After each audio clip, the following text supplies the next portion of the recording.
I thought my husband's gentle smile meant 30 years of unwavering love, even as my body failed and my family inheritance vanished to pay for experimental treatments.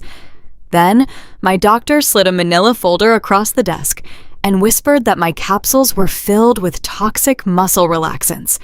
When I turned around to look at the man who had been spoon-feeding me those very pills, his perfect, comforting smile was entirely gone.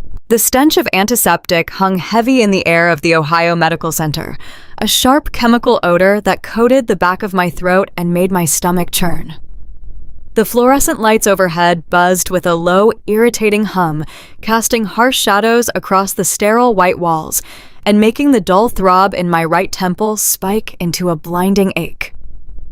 I sat in a stiff vinyl guest chair, across from Dr. Sarah Mitchell, my fingers trembling so violently I could barely clutch the leather strap of my purse.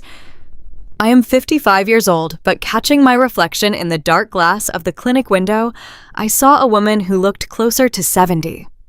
My skin was drawn and pale, my shoulders hunched under the weight of an invisible, crushing burden. For the past 18 months, my body had been systematically shutting down. It started with chronic fatigue, a bone-deep exhaustion that made simply getting out of bed feel like a monumental task. Then came the muscle tremors, my hands shaking so badly I could no longer hold a pen or pour a simple cup of coffee. Finally, the severe memory lapses set in terrifying blackouts that stripped away my independence and forced me into an early retirement. I used to be a sharp, relentless corporate compliance auditor. I was a woman who could spot a single fraudulent invoice hidden in stacks of corporate ledgers. I spent my career tracing hidden offshore accounts and exposing financial corruption for major firms. Now I was a frail, confused shell of a human being who could barely remember where she left her house keys or what day of the week it was. The cruel irony of my situation was a heavy weight on my chest. Beside me stood Robert, my husband of 30 years. He placed a warm, heavy hand on my shoulder, projecting the flawless image of a saintly, devoted caregiver. Robert was a charismatic local real estate broker, a pillar of our conservative Midwestern community. Everyone at our church praised him endlessly.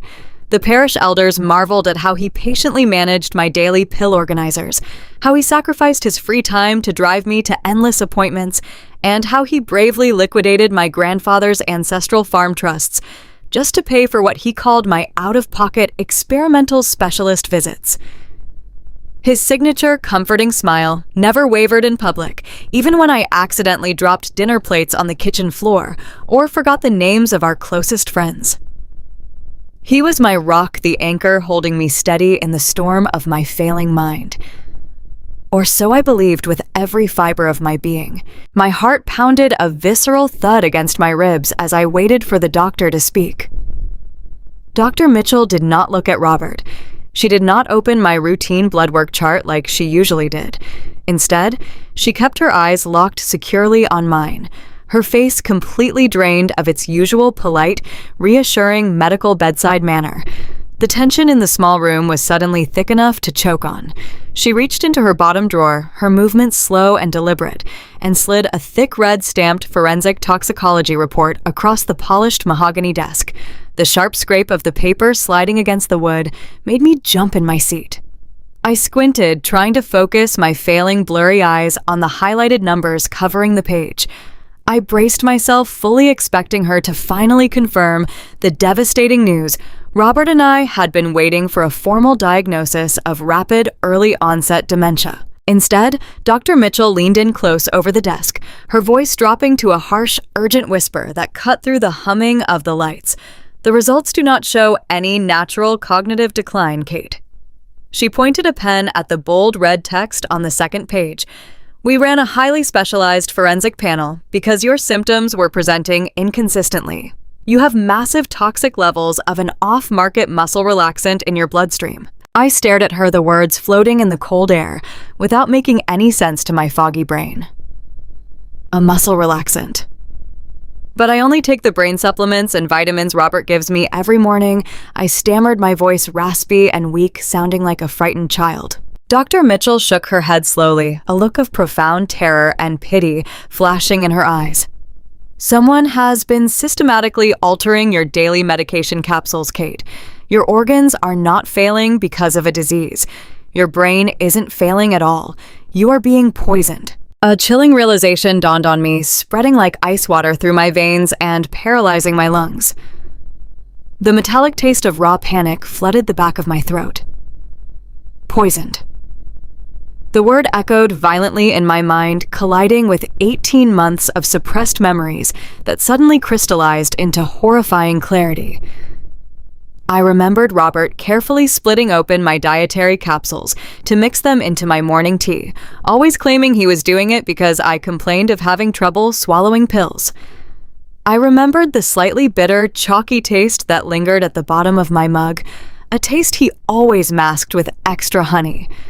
I remembered Robert aggressively insisting on handling all the medical billing, barring me from looking at any bank statements, because he said financial stress would only worsen my condition.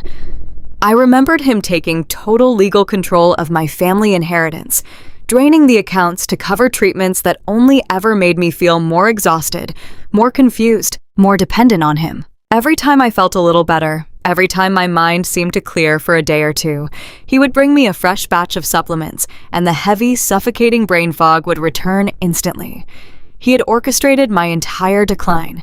He had stolen my health, my career, and my money, all while holding my hand and kissing my forehead. The man who stood beside me at the altar 30 years ago, promising to love and protect me, was the very same man slowly and methodically, pushing me toward an agonizing death. I turned my stiff, aching neck toward Robert, fully expecting to see shock outrage or furious denial on his face. I desperately wanted the man I had loved for 3 decades to demand answers, to yell at the doctor for making such an insane accusation, to protect me like a husband should. I wanted him to prove my rising suspicions wrong, but as I looked up at him, the reflection of the blue computer monitor caught his eyes, illuminating them in the dim room. The warmth drained from his face instantly. The mask of the doting patient caregiver vanished into thin air, leaving behind something utterly terrifying. In its place was the cold, detached stare of a predator assessing a trapped prey. There was no gasp of shock. There was no furious denial. His jaw clenched tight, and his lips flattened into an icy, impassive line. The gentle man who had promised to love me in sickness and in health was gone, replaced by a calculating monster I did not recognize. He looked at me not with love or concern, but with the annoyed frustration of a criminal whose perfect plan had just encountered a minor, inconvenient obstacle. The silence in the room was deafening. My mind raced back to every cup of tea, every tender caress, every time he brushed my hair back while I vomited in the bathroom, telling me to stay strong. It was all a performance. The thousands of dollars withdrawn from my accounts were not going to experimental clinics or rare specialists. The sudden realization hit me so hard, I felt physically sick. I had spent my entire adult life as an auditor professionally trained to sniff out deception, yet I had allowed a murderer to share my bed and spoon-feed me poison. Before Dr. Mitchell could reach across her desk to pick up the clinic phone and call hospital security, Robert stepped forward, closing the distance between us in a single fluid motion. He did not yell. He did not make a frantic scene. He simply reached down and gripped my wrist. His fingers clamped around my fragile, thinning bones like a steel vise, pressing into my skin so hard I let out a sharp gasp of physical pain. The sheer strength in his grip was a silent, violent warning. Dr. Mitchell, my wife's paranoia is a very well-known symptom of her cognitive decline, Robert said smoothly. His voice was perfectly even, utilizing that exact deep, reassuring baritone register he used to charm wealthy real estate clients and church elders. He did not break eye contact with the doctor, projecting an aura of absolute, unshakable authority. It is clear this clinic is prone to severe laboratory errors and unprofessional conduct. We will be getting a second opinion immediately. Let us go home, Kate. He yanked me upward by my wrist, his grip bruising my skin, pulling me forcefully out of the vinyl chair. My legs wobbled, still weak from the toxins running through my blood, but the sheer adrenaline of pure survival kept me upright. I looked back at Dr. Mitchell, my eyes wide with silent, screaming terror. I wanted to beg her for help, to tell her to call the police right that second, but my throat was entirely paralyzed by fear. Robert had already pulled me out the heavy clinic door, dragging me down the hallway and away from the only person who knew the truth. I was walking out of the building with a man who wanted me dead, knowing that the moment we got into his car, the real nightmare would begin. My mind, previously clouded by the drugs, was suddenly laser-focused. I had to survive the drive home. I had to play along. I had to become the frail, confused woman he thought he had created. Because if I showed him that I knew the truth, I knew I would not live to see tomorrow. The walk from Dr. Sarah Mitchell's office to the parking lot felt like a slow, deliberate death march. Robert kept his large hand firmly clamped around my upper arm, his fingers digging into my flesh with a brutal, punishing force. To anyone walking past us in the wide, brightly lit corridors of the medical center, it looked like nothing more than a devoted, loving husband gently supporting his frail and ailing wife. A passing cardiology nurse even offered Robert a sympathetic, warm smile, completely oblivious to the fact that his thumb was intentionally pressing hard against my ulnar nerve, sending sharp shooting pains down to my fingertips.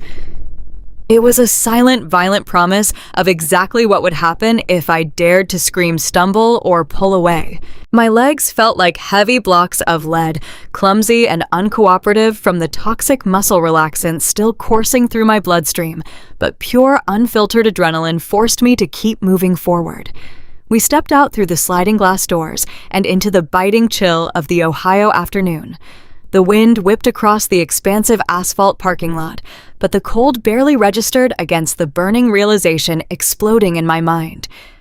We reached his pristine Lincoln Navigator, a luxury vehicle purchased entirely with the funds from my early retirement package. Robert yanked open the heavy passenger door and practically shoved me inside the cabin. The solid metallic thud of the door closing behind me sounded exactly like a heavy bank vault sealing shut forever. I slumped deeply into the premium leather seat and let my head loll sideways against the tinted window, forcing my eyes to remain half closed. I had to play the part perfectly. I had to be the confused, deteriorating, broken woman he had spent the last 18 months meticulously creating. My chest heaved with suppressed raw panic, but I commanded my breathing to slow down, mimicking the shallow, exhausted rhythm I had grown so used to displaying over the past year and a half. Robert slid gracefully into the driver's seat, his movements perfectly calm, practiced, and unbothered. He started the engine, the quiet, expensive purr of the vehicle filling the tight cabin. As I reached across my trembling body to pull the seatbelt over my chest, a sudden distinct scent hit my nose, cutting right through the smell of the sterile medical center that still clung to my clothes. It was sharp floral, heavily synthetic, and sickeningly expensive. It was the unmistakable, cloying scent of my sister-in-law, Brenda. Brenda was Robert's younger sister and the lead accountant for his boutique real estate brokerage. She wore a heavy, custom-blended designer perfume that always announced her presence long before she ever entered a room, a scent she bragged about ordering specially from a boutique in Chicago. The fact that her suffocating perfume was deeply embedded in the woven fabric of my passenger seatbelt meant she had been sitting in my exact spot very recently and very frequently. It meant she was constantly riding around town in this car with my husband while I was trapped at home confined to my bed weeping because I thought my brain was slowly dying. A freezing wave of clarity washed over my entire body. Brenda was a part of this plot. She had always despised me, always made snide, passive-aggressive comments at our suburban family barbecues about how I thought I was better than their family, just because I had a high-powered corporate career. She resented my education, my family inheritance, and my independence. Now her perfume lingered in my car like a physical mocking taunt, proving that the two of them were orchestrating my demise together. Robert merged the heavy SUV onto the rural state highway, heading back toward our upscale Midwestern suburb.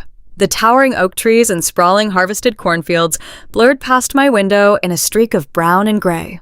I had driven this exact stretch of road 1,000 times during my life, but today, every passing mile marker felt like I was being driven further and further away from safety. The silence inside the cabin was absolute and suffocating thick with unspoken threats.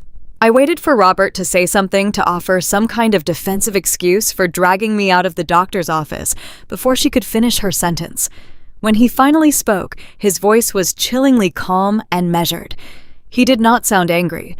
He sounded exactly like he did when he was sitting across from a wealthy client closing a multi-million-dollar real estate deal.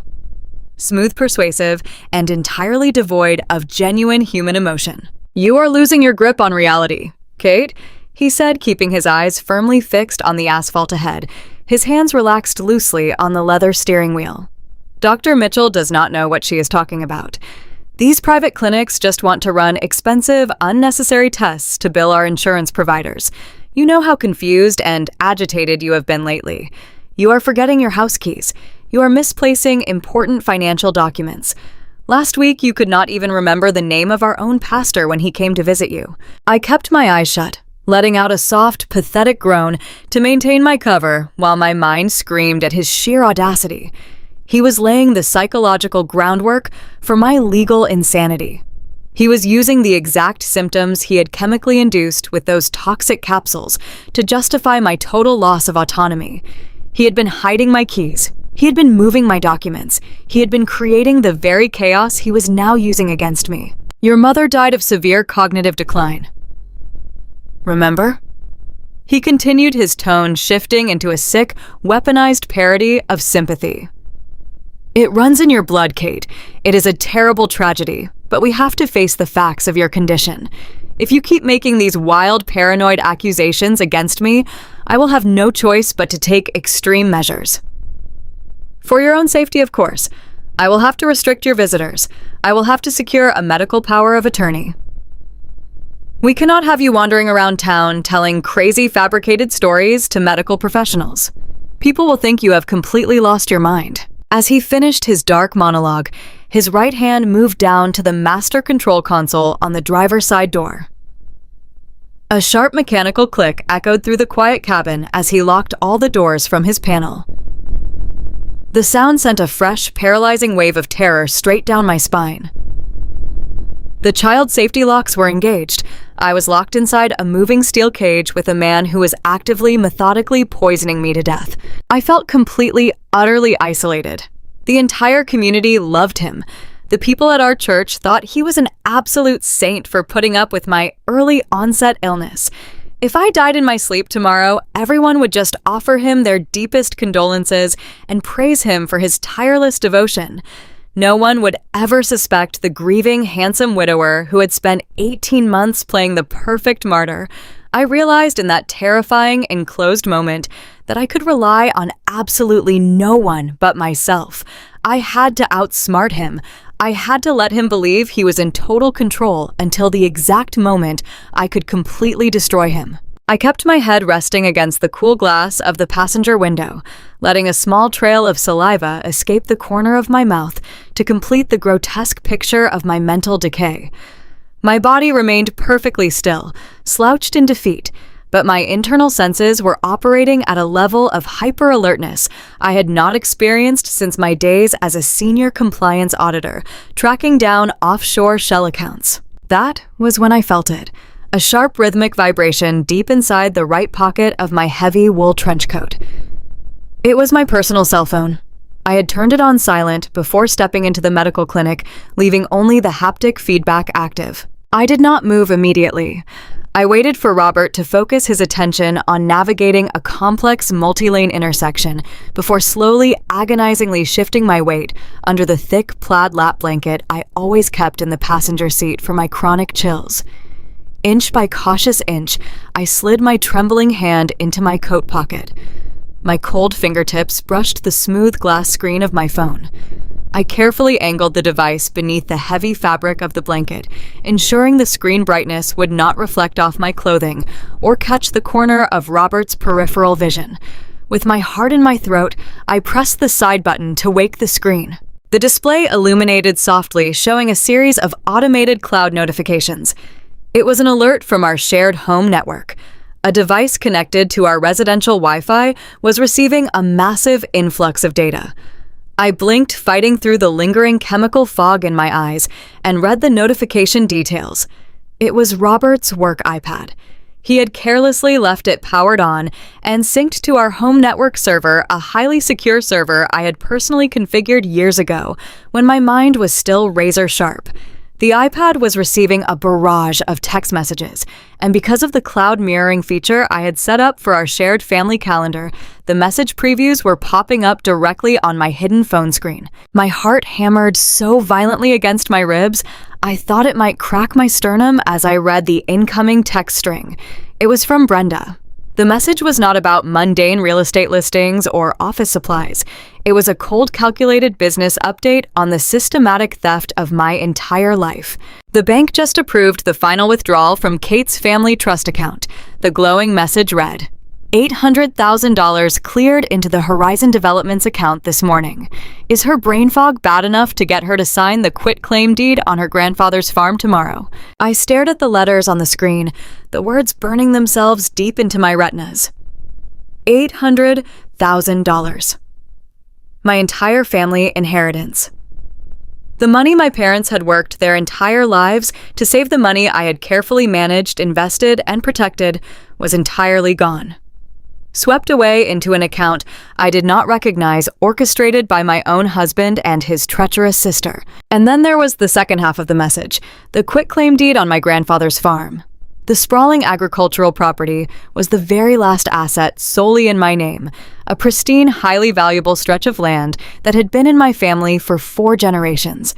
Robert had been trying to get me to sign the property over to his real estate holding company for years, always claiming it would save us tens of thousands in commercial property taxes. I had always staunchly refused, wanting to keep the land in my bloodline. Now he was planning to use my chemically induced brain fog to legally steal it right out from under me tomorrow. The nausea churning in my stomach vanished, instantly replaced by a sudden blazing inferno of absolute pure rage. The physical trembling in my fingers stopped completely. The weak, dying woman who had been deteriorating in this passenger seat for 18 months was gone, incinerated by the sheer magnitude of the betrayal. In her place was the senior corporate auditor, the ruthless professional woman who used to take down corrupt executives and unravel multi-million-dollar financial frauds for breakfast. Robert thought I was a broken dying bird he could easily discard. He thought his perfect smile and his practiced country boy charm would shield him from the consequences of his extreme greed. He had no idea that his sheer arrogance had just handed me the exact digital thread I needed to unravel his entire fabricated life. I turned the phone screen off, slipped the device back into my deep coat pocket, and let out a soft, highly convincing sigh of utter exhaustion. I closed my eyes and let the steady, quiet hum of the Lincoln Navigator carry me closer to home, bringing me closer to the battlefield, where I would systematically dismantle my husband piece by piece. The antique grandfather clock in the main hallway chimed 2 times. I lay perfectly still in the center of our massive king-sized bed. Robert was fast asleep next to me. His chest rose and fell in a slow and steady rhythm. It was the peaceful and undisturbed sleep of a man with a completely clear conscience. Or rather, it was the sleep of a cold psychopath who believed his perfect crime was flawlessly executing itself without a single hitch. I kept my breathing incredibly shallow. I let my jaw go slack and kept my eyes half closed. I played the part of the heavily medicated and failing wife to absolute perfection. Underneath the heavy down comforter, my blood was roaring in my ears. The sheer adrenaline coursing through my veins was a raging fire burning away the toxic chemical fog that had clouded my brain for the past 18 months. I waited in the suffocating silence of our upscale Midwestern suburban home until Robert let out a soft snore before I finally dared to move. I slid my legs out from under the heavy blankets. The polished hardwood floorboards were freezing against my bare feet, but the cold only helped to sharpen my senses. I knew exactly where to step to avoid the creaking planks. I had lived in this sprawling house for 20 years, and I knew all of its secrets. I crept out of the master bedroom and slipped into the dark hallway, like a ghost haunting my own life. The suburban silence was incredibly heavy. The pale moonlight filtered through the large bay windows, casting long, distorted shadows across the expensive imported rugs. I moved silently through the corridor until I reached the heavy oak doors of Robert's home office. He had casually banned me from entering this specific room nearly a year ago. He had used that smooth, persuasive broker voice to claim the financial clutter would overwhelm my fragile and deteriorating mental state. I turned the cold brass knob very slowly. The door opened with a soft, mechanical click. I stepped inside the sanctuary he had built with my money and closed the door firmly behind me. I did not turn on the overhead lights. I navigated by the silver moonlight spilling across his massive mahogany desk. Sitting right in the center of the dark leather blotter was his work iPad. It was the exact device he had carelessly left powered on and synced to our shared home network. The arrogant fool thought I was far too brain damaged to ever look at a screen again. I picked up the tablet. The smooth metal felt heavy in my trembling hands. I pressed the home button, and the screen illuminated the dark room with a harsh white glow. A numerical passcode prompt appeared immediately. I did not panic. I was a senior corporate compliance auditor before I gave up my entire professional career to support his fledgling real estate business. I knew exactly how arrogant men thought. They never chose complex security measures because they fundamentally believed themselves to be completely invincible. I typed in the exact date of his very first $1 million commercial real estate commission. The screen unlocked instantly. The home screen opened directly to his primary email inbox. I took a long, deep breath. The sick feeling of raw panic in my stomach vanished entirely. My mind shifted into pure analytical overdrive. The crying, confused victim he had created was gone. I was back in my element. I was a forensic auditor, hunting a fraudster. I opened his sent folder and began to dig through the digital records. I did not have to search long. Robert and his sister Brenda were incredibly sloppy. They operated with the reckless confidence of people who thought no one would ever have the mental capacity to check their math. I found a secure folder labeled Financial Planning and tapped on it. Inside the folder were dozens of PDF files and encrypted bank statements. I opened the very first document. It was a comprehensive summary of my liquidated retirement accounts. 2 years ago, Robert sat me down on our living room sofa and told me that a massive, unexpected market crash had wiped out my entire $401k. He had held me in his arms while I cried over the devastating loss of my hard-earned savings. He told me we would just have to tighten our belts and trust his real estate investments to carry us through. Now, looking at the brightly lit screen, I saw the undeniable and brutal truth. There was absolutely no market crash. He had systematically transferred every single dollar of my retirement savings into a private trust account that I had no access to. I followed the digital routing numbers. My eyes scanned the complex ledgers with practiced professional precision. The money from my retirement account did not stay in the private trust for long. It was quickly wired into a corporate business account, registered to an entity called Horizon Developments. I recognized the financial structure immediately. It was a classic shell company designed to hide illicit funds. The corporate registration documents were attached in a forwarded email thread from Brenda. Brenda was listed as the registered agent for the shell company. She was using her trusted position as the lead accountant of his real estate firm to wash my money right under my nose. They were laundering my entire life savings to create clean working capital for themselves. My own sister-in-law was the primary architect of my financial ruin. She had sat at my dining table and eaten my food while silently plotting to bleed me dry. But I needed to know exactly where the money was going. I kept scrolling through the endless chain of emails and financial projections. I found a massive project proposal marked highly confidential. Horizon Developments was the primary financial backer for a multi-million-dollar commercial plaza in downtown Columbus, Ohio. The extensive blueprints and aggressive investment pitches were all saved on the device. Robert was not just trying to steal my retirement fund to pay off small debts. He was actively building a massive commercial real estate empire with my stolen funds. He wanted to be a prominent titan of industry, and he was using my money to buy his shiny new crown. The sheer scale of his greed was breathtaking. I stared at the projected revenue sheets. There were millions of dollars in expected returns over the next 5 years. None of the ownership documents had my name on them. He was building his future entirely on my grave.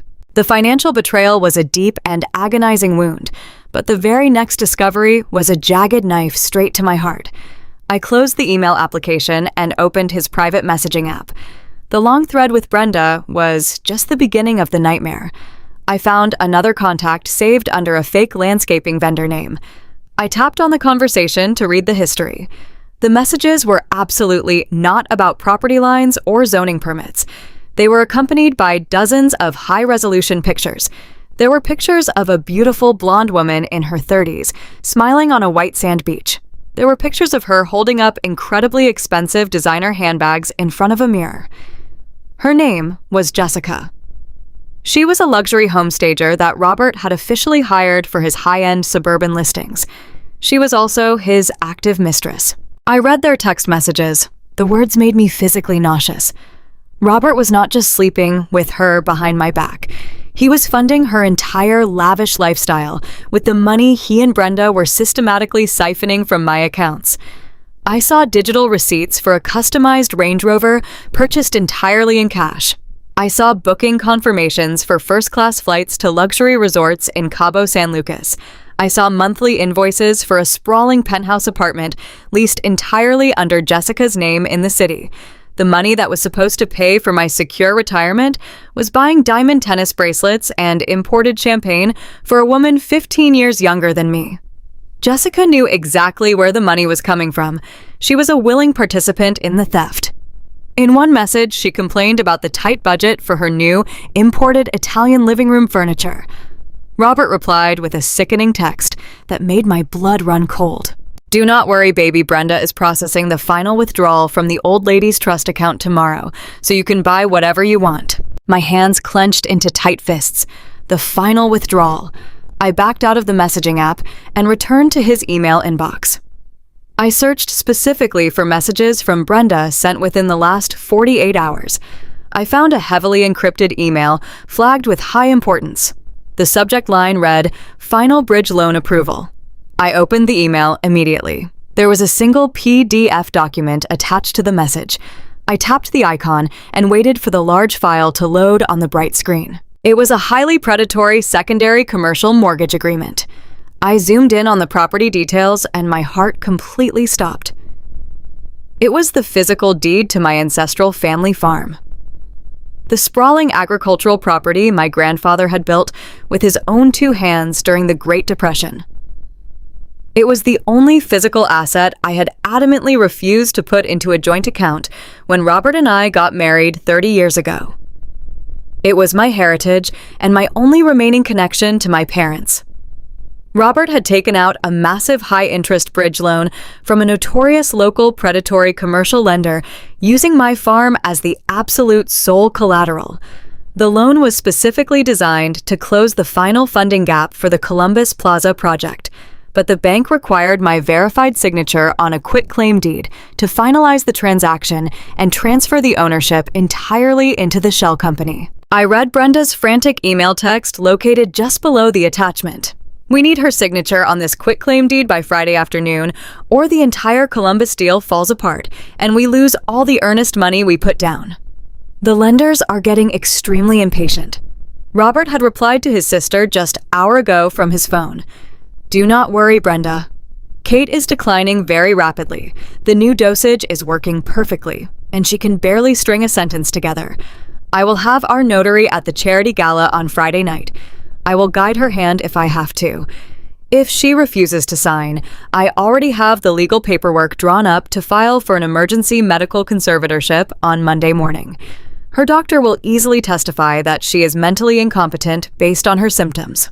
Once the judge grants me status as her legal guardian, I can simply sign the deed myself and the farm is ours. I sat in the dark home office staring at the glowing digital screen. He had truly thought of everything. He was going to continuously drug me until I was nothing more than a compliant zombie. He was going to force me to sign away my family legacy in front of our entire community at the local charity gala to maintain his perfect image. And if I somehow found the strength to fight back, he would use the very physical symptoms he intentionally caused to have me declared legally insane. He would lock me away in a medical facility and take my land to build his shiny new empire with his sister and his mistress. I carefully locked the iPad and placed it back on the exact spot on the leather blotter, making sure it looked entirely untouched. I stood up in the pale moonlight and smoothed the fabric of my nightgown. I wiped a single stray tear from my cheek. The terrified dying wife he had engineered was gone forever. I was going to let him think he had completely won. I was going to walk into that charity gala on Friday night, and I was going to burn his entire world to the ground. The morning sunlight filtering through the tall stained glass windows of the suburban community church felt like a heavy physical weight pressing down on my shoulders. I sat rigidly in the third row pew, staring blankly at the massive wooden cross mounted at the front of the sanctuary. My body was slumped forward, and my shoulders were rounded in a carefully constructed posture of total defeat. I let my chin rest near my chest, forcing my eyes to maintain a glassy and vacant stare. I was playing the part of a frail, confused woman whose mind was rapidly deteriorating, and I was playing it to absolute perfection. Beside me sat Robert, wearing a meticulously pressed charcoal gray suit. He looked every bit the handsome and devoted local real estate broker that this entire Midwestern town believed him to be. He reached out and gently covered my trembling hands with his own warm palm. To the conservative congregation sitting tightly packed in the pews around us, it was a deeply touching display of unconditional marital love. To me, his touch felt like the cold, clammy scales of a venomous snake tightening directly around my throat. I had to summon every single ounce of my professional discipline just to stop myself from physically recoiling from his skin. The booming chords of the pipe organ swelled through the high-vaulted ceilings of the church. I let my head bob slightly to the side, as if I could barely keep myself awake through the morning hymns. Out of the corner of my eye, I could see the elderly women in the pews across the aisle, casting deep, pitying glances in my direction. They saw a 55-year-old woman tragically losing her mind to a rare, early-onset cognitive disease. They saw my husband as a living saint, carrying a devastating burden with unmatched grace. I saw him as a cold, calculating monster who had been systematically poisoning my morning medication capsules to steal my family inheritance. I knew exactly what he was doing, and I knew exactly what I had to do to survive. My mind was no longer clouded by the toxic muscle relaxants he had been secretly feeding me. I had secretly spit out the poisoned capsule he gave me before we left the house and swallowed a simple breath mint instead. My brain was now operating with the sharp, relentless clarity of the senior corporate compliance auditor I used to be before I gave up my entire career to support his business. While Robert stood beside me, singing hymns from the leather-bound book with a pious expression, I was internally reviewing the digital ledgers I had hacked from his synced iPad the night before. I had spent hours analyzing the massive web of financial fraud he and his sister had constructed. They were laundering my liquidated retirement funds through a shell company in Columbus to build a commercial plaza and to fund his young mistress. The sheer audacity of his performance this morning in the house of worship made a hot, bitter wave of pure rage rise in the back of my throat. When the Sunday service finally concluded, Robert placed a gentle guiding hand on the small of my back. He slowly led me down the carpeted stairs toward the basement fellowship hall for the weekly coffee hour. The large underground room smelled heavily of stale roasted coffee beans and powdered sugar donuts. The fluorescent lights overhead buzzed with a low, irritating hum that mirrored the chaotic chatter of the church members. Robert guided me to a cold metal folding chair in the far corner of the room, directly beneath a bulletin board covered in charity flyers. He positioned me there like a discarded stage prop. He told me in a loud, carrying voice to just stay put and rest my tired mind while he went to speak with the parish elders about the upcoming charity drive. I sat alone in the corner, perfectly maintaining my blank, confused expression while I watched him walk away. I watched how the prominent church ladies immediately swarmed him. They offered their deepest sympathies and promised to drop off more homemade casseroles at our house later this week to ease his terrible burden. He accepted their praise and their pity with a humble, self-deprecating smile. He played the exhausted but endlessly loyal caregiver with a sickening level of mastery. He was absorbing their admiration while actively planning to force me into a medical conservatorship by Friday so he could steal my ancestral family farm. Then the crowd parted slightly, and I saw her. Brenda, my sister-in-law and the lead accountant for Robert's real estate firm. She was wearing a brightly colored floral dress that felt far too loud for a conservative Sunday service. She navigated through the crowd of chatting churchgoers with a confident, arrogant strut. She was heading straight toward my corner of the room. Seeing her walking toward me caused a fresh spike of adrenaline to flood my system. I knew exactly what she had done. I had seen her name listed as the registered agent on the Columbus Shell Company documents. I knew she was the one manually forging the maintenance invoices to drain my trust accounts. I knew she was actively helping her brother fund his mistress, Jessica. Brenda had always despised me. She had always made snide, passive-aggressive comments at our family dinners about how my corporate career made me think I was superior to their humble country roots. She resented my education and my financial independence. Now she believed my independence was completely destroyed, and she was ready to gloat. I felt the heavy wool shawl draped warmly over my shoulders. Hidden completely beneath the thick fabric, my right hand was tightly gripping my personal smartphone. I had anticipated a confrontation this morning. Before Brenda could even reach my folding chair, I unlocked the screen using purely muscle memory without ever looking down. I opened the digital voice memo application. My thumb hovered directly over the glowing red record button. I slowed my breathing and waited for the exact right moment to strike. Brenda approached me holding a white styrofoam cup of lukewarm coffee. She plastered a sickeningly sweet and deeply sympathetic smile on her face for the benefit of the surrounding church members who were glancing in our direction. She played the part of the deeply concerned and loving sister-in-law to absolute perfection. She crouched down next to my metal chair, bringing her face level with mine. She held the steaming cup out to me with both hands, portraying a picture of gentle care.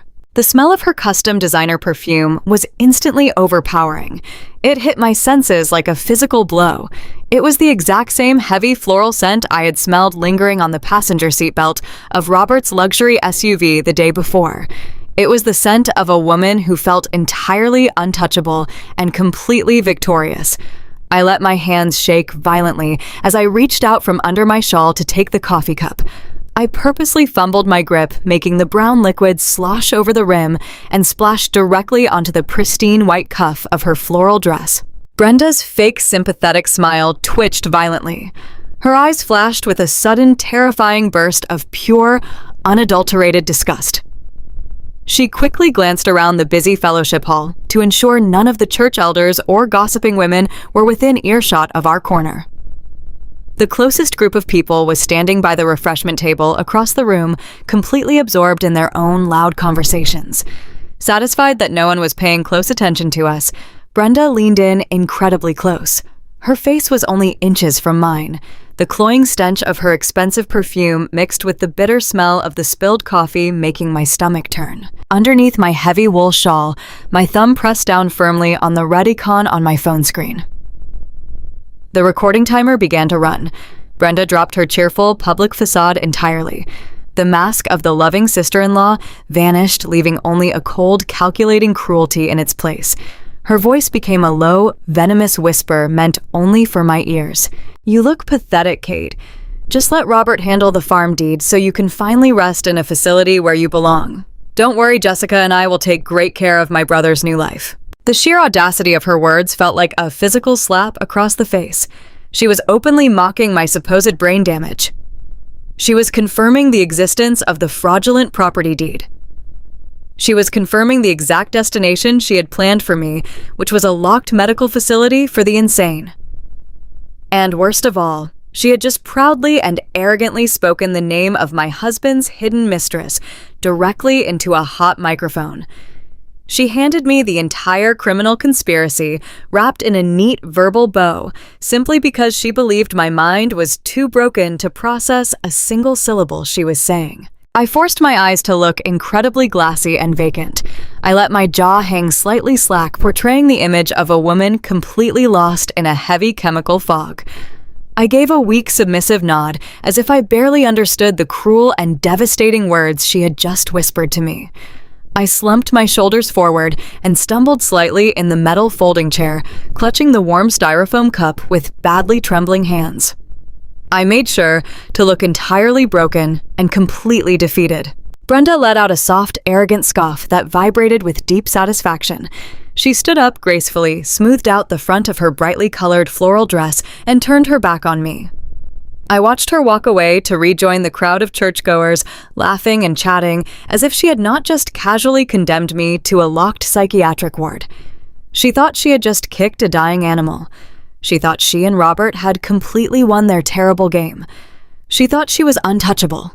But beneath the heavy, dark fabric of my wool shawl, my thumb pressed firmly against the glass screen of my smartphone. I slid my finger off the record button and silently saved the audio file to my secure cloud drive. I locked the screen and gripped the device tightly in my palm. My heart hammered a fierce and wildly triumphant rhythm against my ribs. I had the confession. The audio was crystal clear.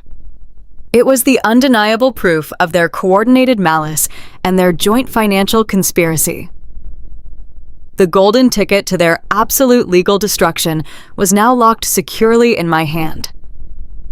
I remained seated in my quiet corner of the church basement, sipping my lukewarm coffee and watching Robert and Brenda smile for their friends. They were celebrating a victory that had already slipped through their fingers. They had no idea that the frail, silent woman sitting in the folding chair was preparing to burn their entire lavish world to the ground. Monday morning arrived with the heavy gray skies typical of an Ohio autumn. I lay in bed listening to the water running in the master bathroom. Robert was showering, getting ready for a morning property showing. My heart was a tight knot in my chest, but I kept my breathing perfectly even. The terrified and confused woman he thought he had created was entirely gone. In her place was a cold and calculating forensic auditor who had spent the entire weekend mapping out his financial crimes.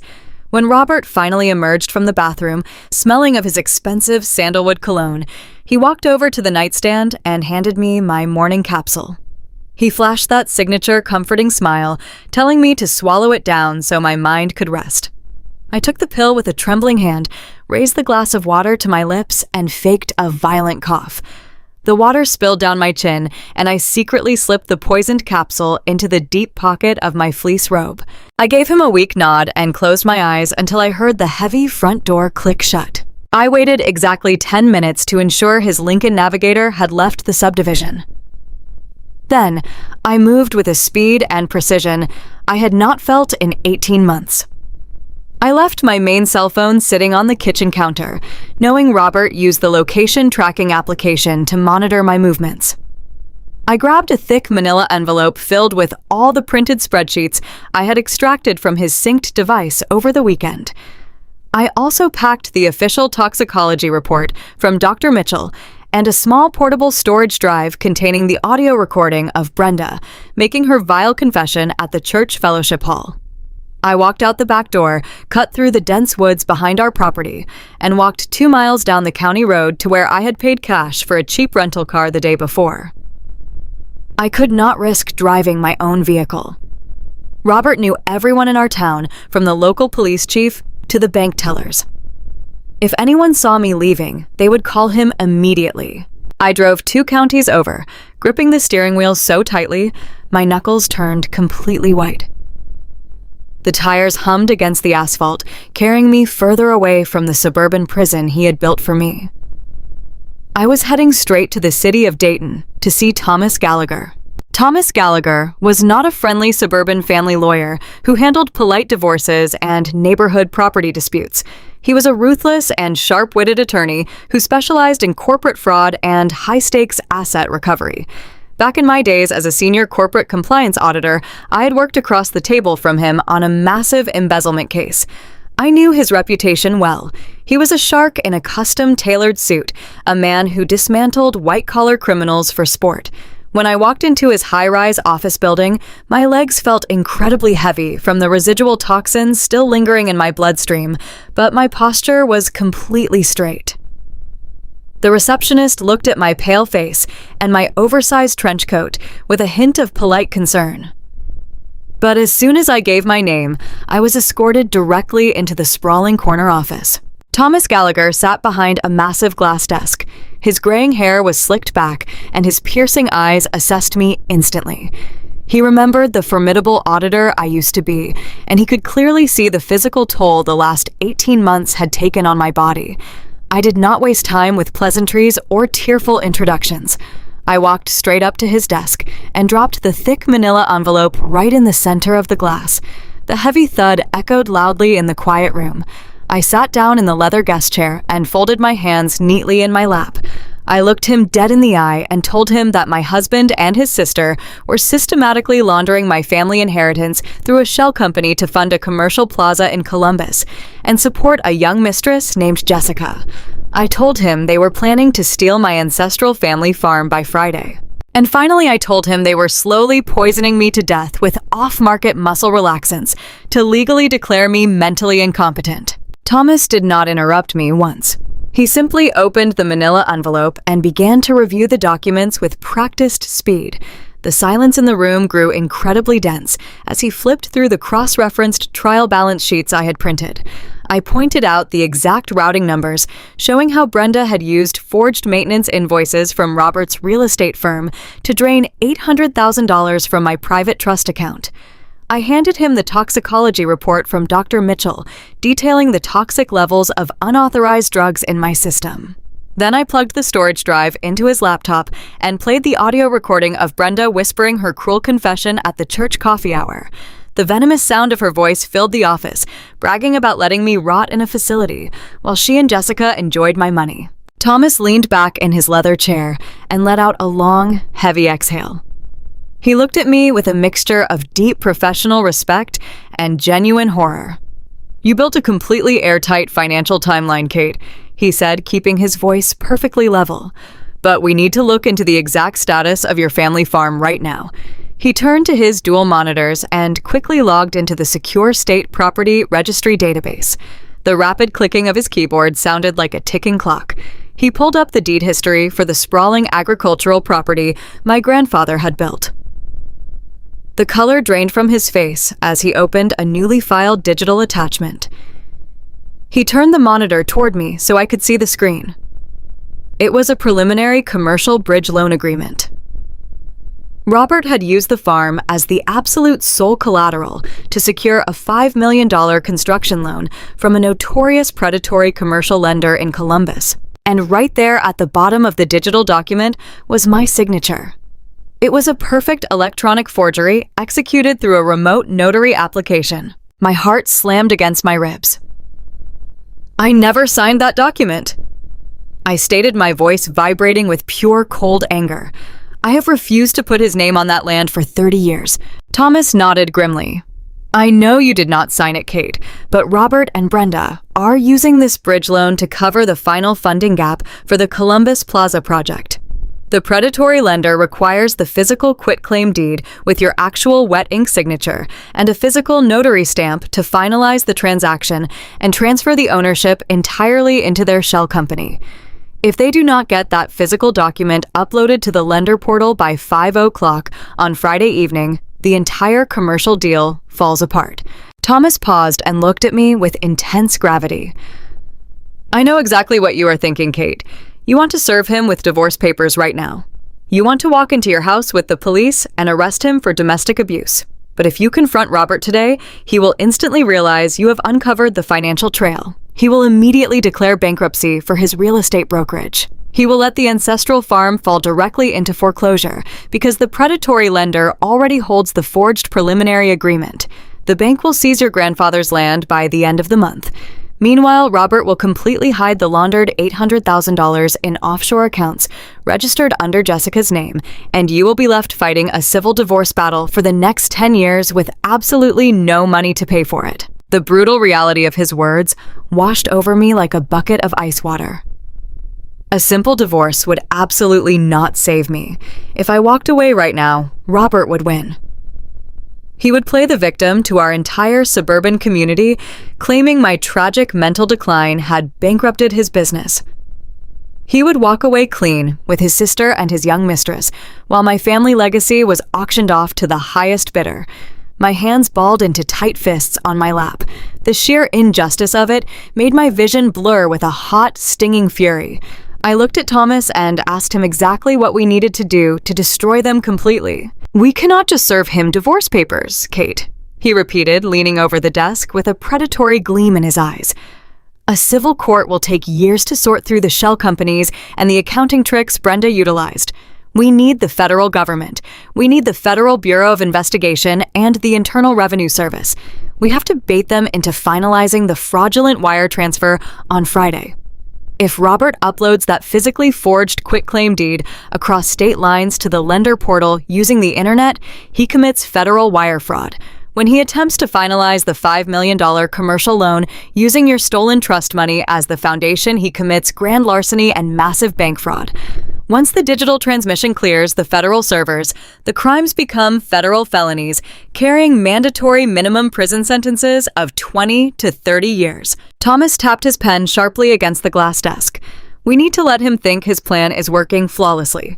We need him to bring that quitclaim deed to your charity gala on Friday night, and we need him to believe he is forcing you to sign it. We will have federal agents waiting in the wings to raid the event the very second he uploads the document. My mind processed the strategy with rapid precision. I had to go back to the house. I had to continue acting like a frail and dying woman while knowingly sleeping next to the man who was trying to kill me. I had to let him lead me to the slaughter in front of our entire town, just so he would confidently spring his own trap. I nodded slowly, feeling a new profound strength radiating through my bones. I told Thomas I could do it. I told him I would play the compliant victim all the way to the charity gala. Thomas held up his hand, stopping me. "There is one more critical piece to this puzzle, Kate," he said, his voice turning deadly serious. "White-collar crimes like wire fraud and embezzlement will absolutely destroy his life and seize his assets, but rich men with clean public records often get granted bail while they await trial. Robert could flee the country with Jessica before the federal prosecutors even freeze her accounts. We need to hit him with an immediate violent felony to ensure he is remanded into federal custody without the possibility of bail. We need to charge him with attempted murder for financial gain. The toxicology report from Dr. Mitchell proves you are being poisoned, but any expensive defense lawyer will simply argue that you accidentally overdosed yourself due to your cognitive decline. They will claim Robert was just a loving husband trying to manage your complicated medication schedule." Thomas looked me directly in the eyes. "I need physical, undeniable proof of the poison. I need you to secure the exact capsules he has been tampering with. I need the physical container showing his fingerprints and the raw toxic powder inside, so we can hand it directly to the federal laboratory. Without that physical evidence, he might walk out of the courthouse on Monday morning." The sheer terror of the task settled heavily into my stomach. Robert was incredibly meticulous. He kept all my pill bottles locked inside his leather briefcase, which he carried with him everywhere. He only took out exactly one capsule every single morning and evening, handing it to me along with a glass of water and watching my throat closely to ensure I swallowed it. Getting my hands on the physical poison meant I would have to outsmart him in the most dangerous moment of our daily routine. It meant I would have to risk him discovering my sudden clarity. But I knew there was absolutely no other option. I had to secure the weapon he was using to kill me and hand it over to the authorities.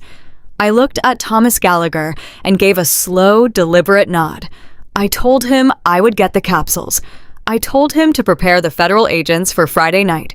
I stood up from the leather guest chair, gathering my trench coat around my shoulders. The exhausted sick woman who had walked into the office was completely gone. I was walking out as a highly trained corporate auditor, executing the most important sting operation of my entire life. The drive back to the dense woods near my suburban neighborhood felt much longer than the drive out. The heavy Ohio clouds had broken slightly, allowing thin rays of pale sunlight to pierce through the gray canopy. As I gripped the steering wheel of the cheap rental car, I let my mind wander back to the ancestral farm that Robert was so desperately trying to steal. My grandfather had purchased that land with nothing but the pennies he saved working his entire life. He had built the main farmhouse plank by wooden plank with his own blistered hands. My parents had raised me on those sprawling green acres, teaching me the value of honest hard work and unwavering integrity.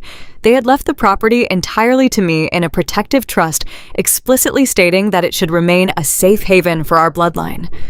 Robert knew exactly how much that land meant to me. He knew every story and every memory tied to those fields. The fact that he was willing to forge my signature and hand my family legacy over to a corrupt, predatory lender in Columbus just to build a soulless commercial plaza and buy designer bags for his mistress was a level of depravity I could barely comprehend. It was not just financial theft.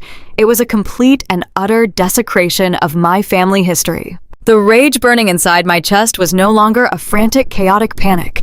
It had condensed into a cold, hard block of solid ice. I pulled the rental car onto the gravel shoulder of the deserted county road and parked it carefully behind a thick grove of evergreen trees. I walked the 2 miles back through the dense, damp forest, stepping quietly over the fallen autumn leaves. I approached our sprawling suburban backyard, making sure to avoid the sightlines of the expensive security cameras Robert had recently installed around the perimeter under the guise of keeping me safe from wandering. I slipped through the back patio door and stepped into the pristine, silent kitchen. My regular cell phone was sitting exactly where I had left it, on the marble countertop, silently pinging out a false location signal to Robert's tracking application. I took off my trench coat and hung it in the mudroom. I walked into the downstairs bathroom and splashed cold water on my face. I stared at my reflection in the wide vanity mirror. The dark circles under my eyes and my pale, drawn skin were no longer symptoms of my impending death. They were now the perfect costume for my ultimate revenge. I practiced drooping my shoulders and letting a vacant, confused expression wash over my features. I was ready. I walked into the living room, curled up under a heavy wool blanket on the sofa, and waited for the sound of Robert's heavy tires pulling into the driveway. The true Cold War was about to begin inside the very walls of our home. I would secure the poison, and I would hand my husband over to the federal government on a silver platter. I carefully slipped through the heavy glass of the back patio door and stepped into the pristine silence of my suburban kitchen. The afternoon sunlight was filtering through the expensive linen blinds, casting long pale stripes across the imported marble countertops. I stood perfectly still for a moment, allowing my eyes to adjust to the dim interior lighting. The rental car was safely hidden 2 miles away, and my primary cell phone was sitting completely untouched on the kitchen island, exactly where I had left it.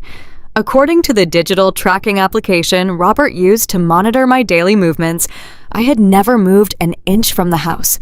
My heart was beating with a steady, powerful rhythm.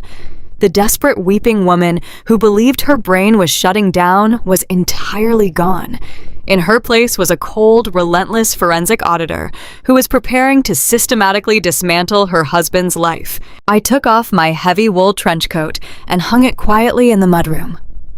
I smoothed the wrinkles out of my fleece robe and took a long, deep breath to center my racing thoughts. Thomas Gallagher had given me clear and brutal instructions. I needed to secure physical, undeniable proof of the poison. I needed the exact capsules Robert had been tampering with, and I needed to capture them without raising a single shred of suspicion. I knew Robert would be home from his property, showing at any moment. I needed to prepare my stage. I walked slowly from the kitchen into our expansive vaulted living room. The room was decorated in neutral beige and soft cream tones, creating a magazine-perfect display of suburban tranquility. But as my eyes swept across the familiar furniture, my highly trained professional instincts flared to life.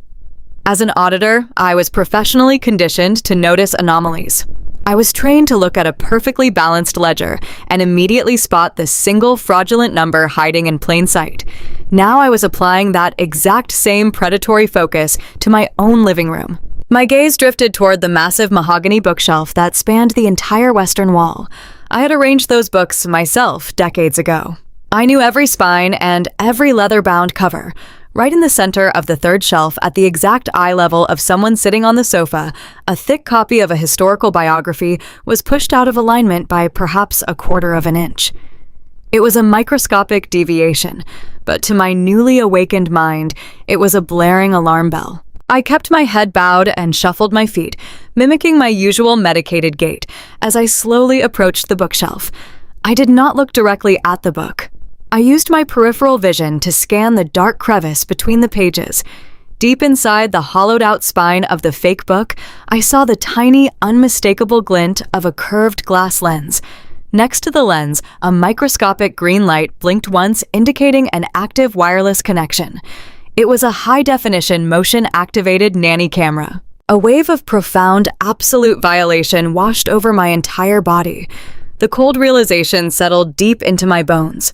Robert had been filming me. He had planted a hidden surveillance device in our living room to actively monitor my physical deterioration. He had captured hundreds of hours of footage showing me stumbling, weeping, and dropping objects. He was building a comprehensive digital library of my chemically induced brain damage to present to a judge when he finally filed for my medical conservatorship. He wanted airtight visual evidence that I was completely unfit to manage my own finances so he could legally steal my ancestral family farm. The sheer magnitude of his psychopathy was breathtaking. I did not panic. I did not glare at the hidden lens or attempt to smash the device. Instead, I used the horrifying discovery to fuel my performance. I immediately let my shoulders slump forward, collapsing the posture of my spine. I dragged my feet across the expensive Persian rug and let out a soft, pathetic groan. I stumbled toward the plush beige sofa and let my body fall heavily into the cushions, right in the direct center of the camera frame. I pulled a knitted throw blanket up to my chin and began to rock back and forth slightly. I allowed a blank, confused expression to completely consume my face. If Robert wanted a tragic performance for his digital records, I was going to give him an Academy Award-winning show. 10 minutes later, the low rumble of the garage door opener broke the heavy silence of the house. I squeezed my eyes half shut and slowed my breathing to a shallow, erratic rhythm.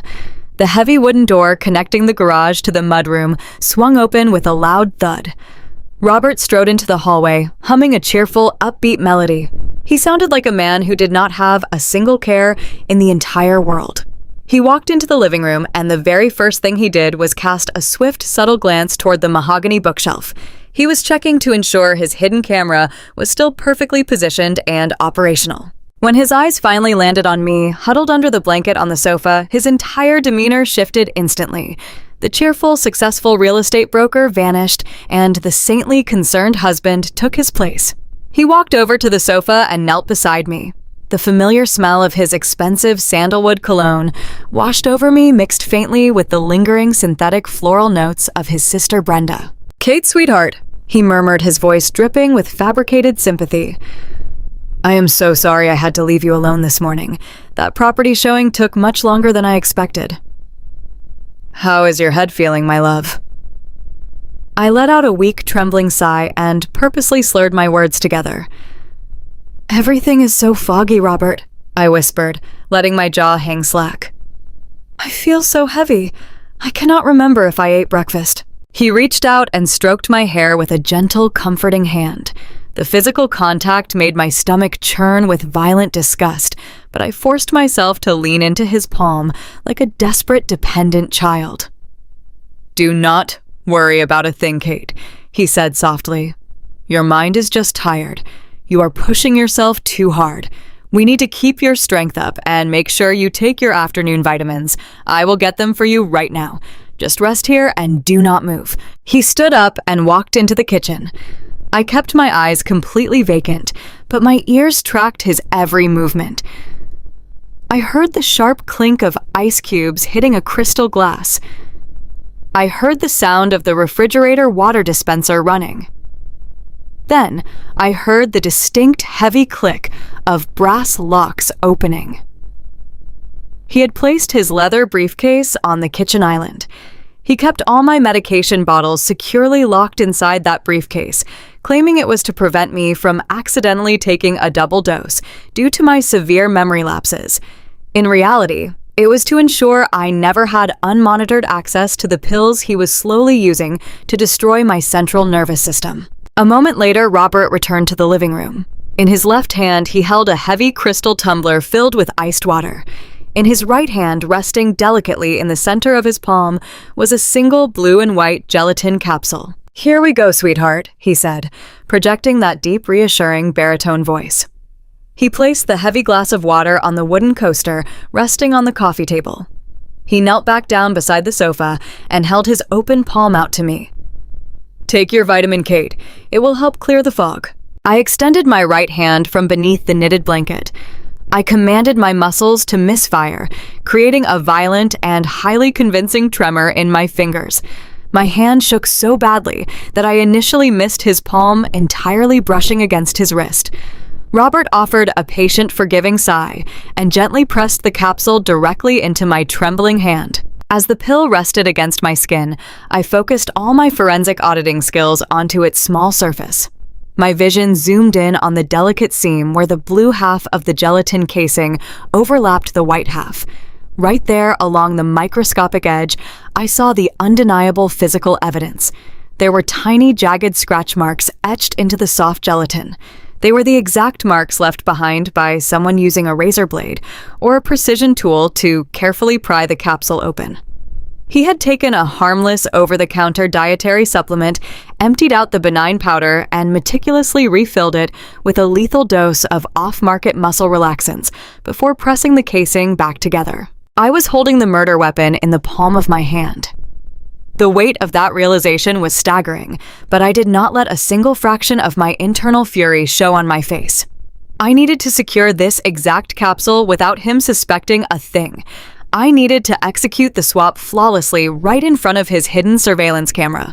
I slowly brought my violently shaking hand toward my mouth. I parted my lips and pushed the capsule inside. However, instead of placing the pill on my tongue, I used a swift, practiced motion to slide the capsule deep into the side of my cheek, firmly trapping the gelatin casing between my lower gums and my teeth. "Now take a big sip of water, sweetheart," Robert instructed, watching my throat with intense predatory focus. He needed to visually confirm the swallow. I reached out with both hands and grabbed the heavy crystal tumbler from the coffee table. I brought the glass toward my face, letting the ice clink loudly against the rim. Then I initiated the climax of my performance. I commanded my entire body to seize in a massive, violent spasm. I let my eyes roll back slightly and jerked my arms forward with explosive force. The heavy crystal glass slipped entirely from my grip. It plummeted downward and crashed violently against the edge of the hardwood floor. The sound of the thick glass shattering was incredibly loud in the quiet suburban room.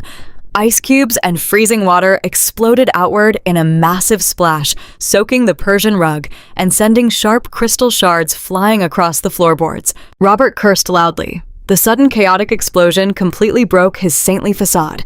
He jumped backward with surprising speed, throwing his hands up to shield his expensive custom-tailored trousers and imported Italian leather shoes from the spray of water and glass. In that exact split second of loud distraction, while his eyes were completely focused on his ruined shoes and the shattered glass, I coughed violently. I leaned my head down toward my chest and discreetly spit the intact poisoned capsule directly into the thick, soft fabric of my fleece robe sleeve. Simultaneously, my tongue retrieved a small, perfectly round peppermint candy that I had secretly tucked into the opposite side of my mouth earlier that morning. I pushed the mint to the center of my tongue, tilted my head back, and swallowed hard. I made sure to exaggerate the physical gulping motion of my throat, so Robert would see exactly what he needed to see when he finally looked back up. I collapsed backward onto the sofa cushions, gripping my temples with both hands and letting out a high-pitched, agonizing whine. My head, I cried out, thrashing my legs slightly against the blanket. My head hurts so badly, Robert. I am so clumsy. I am so sorry. Robert stood in the center of the living room, glaring down at the massive puddle of water and the shattered crystal glass. His jaw was clenched so tightly, a muscle ticked visibly in his cheek. The mask of the loving caregiver had slipped completely, revealing the annoyed, frustrated criminal beneath. He took a deep breath, physically forcing his features to relax back into a patronizing smile. He had to remember that the hidden camera in the bookshelf was actively recording his every reaction. "It is fine, Kate," he said, though his voice was tight and strained. "It was just an accident. Your motor skills are failing today. Just lie down and close your eyes. Let the vitamin do its work. I will clean up this mess." He turned his back to me and walked toward the kitchen to retrieve a towel and a broom. I immediately pulled the heavy knitted throw blanket entirely over my head, pretending to hide from the bright afternoon light. Under the dark, warm cover of the fabric, my hands stopped trembling completely. My movements became swift, silent, and surgically precise. I reached into the deep pocket of my fleece robe and retrieved a small, sterile plastic vial. I had purchased a discreet travel toiletry kit at a pharmacy on my way back from Thomas Gallagher's office, specifically for this purpose. I popped the secure lid off the small plastic tube. I carefully pinched the slightly damp, poisoned capsule through the fabric of my sleeve and dropped it directly into the sterile vial. I pressed the plastic cap down until it locked with a satisfying, silent click. I buried the secured vial deep into the bottom corner of my robe pocket. A massive wave of cold, triumphant satisfaction radiated through my chest. I had done it. I had successfully extracted the physical proof of his attempted murder right under his nose and right in front of his own hidden surveillance camera. I had secured the exact evidence the federal authorities needed to deny him bail and lock him in a federal detention center the moment the trap was sprung. I listened to the sound of Robert returning to the living room. I heard the scraping of the broom against the hardwood floor as he swept up the shattered pieces of the crystal glass. He was cleaning up the physical mess, completely unaware that I was simultaneously cleaning up the messy financial crime he had spent years constructing.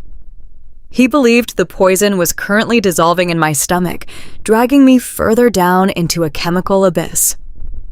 He believed his path to my family inheritance and his shiny new commercial plaza in Columbus was entirely clear. I lay perfectly still under the knitted blanket, playing the part of the compliant, dying wife. I let my breathing slow into a deep, peaceful rhythm. I was not afraid anymore. I was simply waiting. I was waiting for Friday night. I was waiting for the grand charity gala where Robert planned to force my signature on the forged property deed.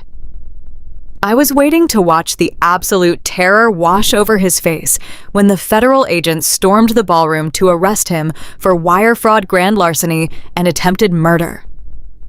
He thought he was the ultimate predator in this house, but he was nothing more than a trapped rat, and the cage door was about to snap shut forever. The rain was coming down in heavy, unrelenting sheets as I steered the cheap compact rental car into the gravel parking lot of a dilapidated diner on the very edge of the county line. The neon sign above the diner buzzed with a harsh, flickering pink light, casting long, distorted shadows across the wet asphalt. I had chosen this miserable location specifically because it was entirely off the radar for anyone residing in Robert's wealthy suburban circle.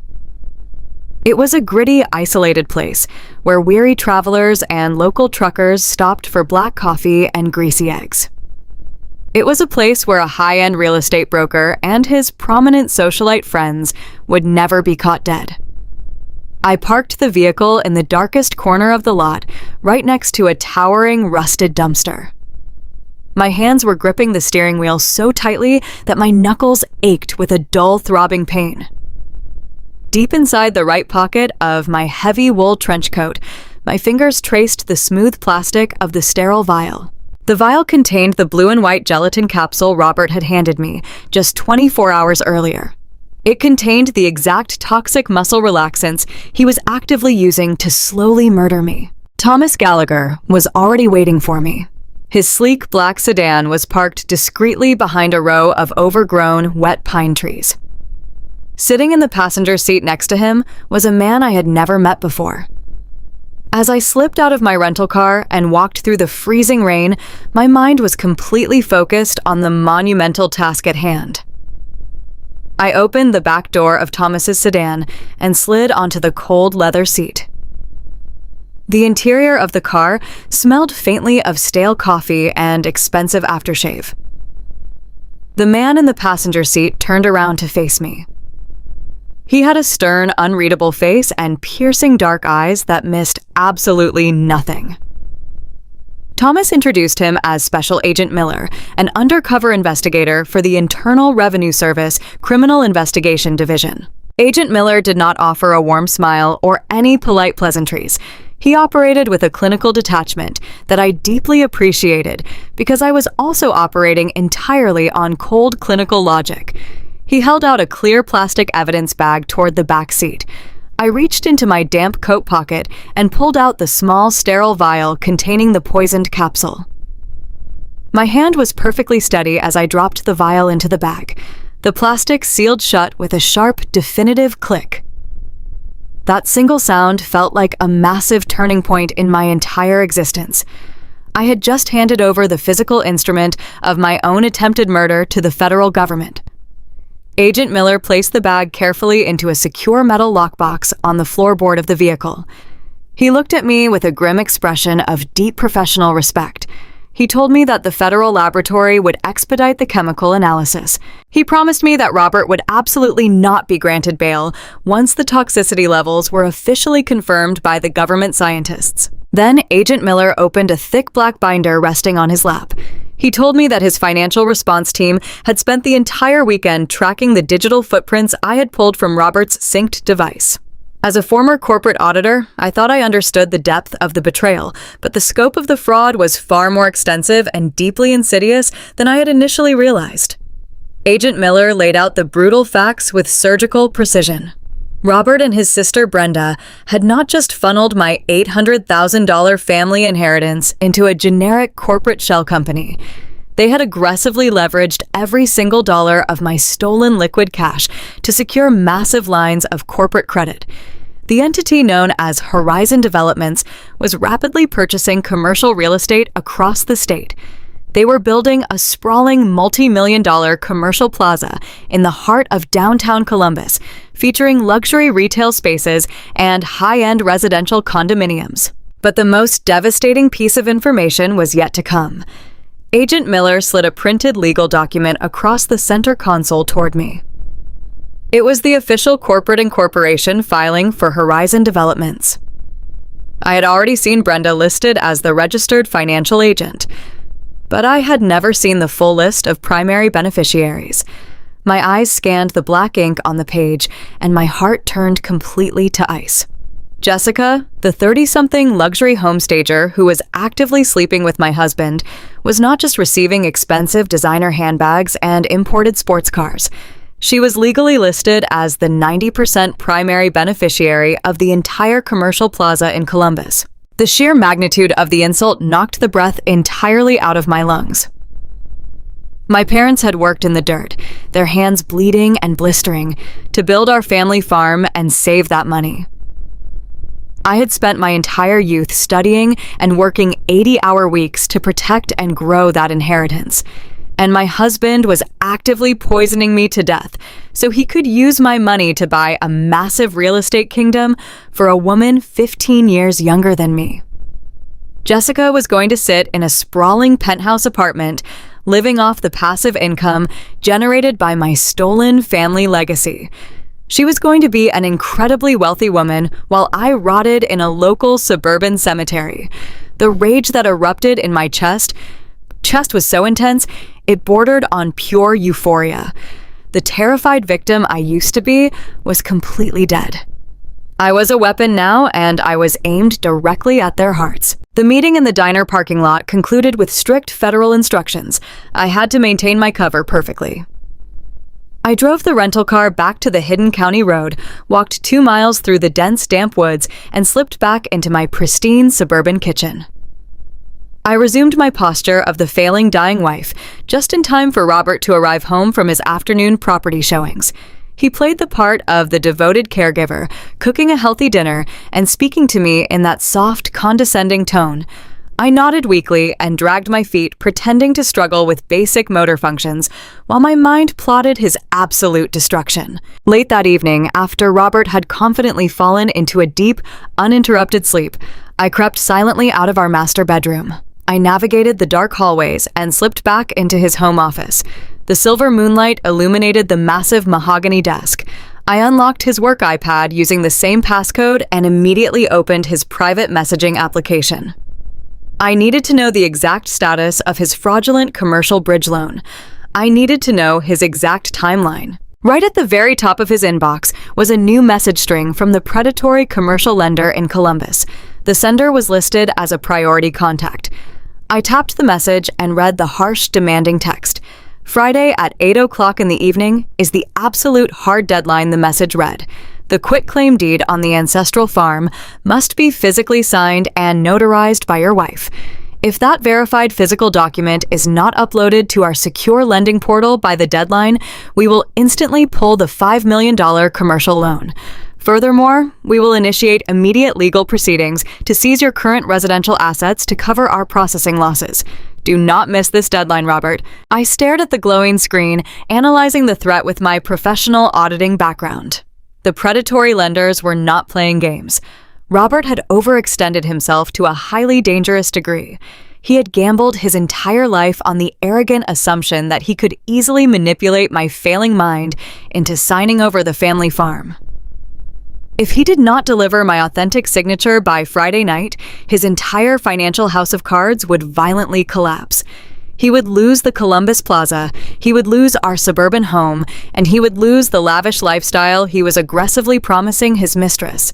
The ticking clock had been officially set. The Friday deadline was a hard, immovable wall. He was backed into a desperate corner, and a desperate man is a highly predictable man.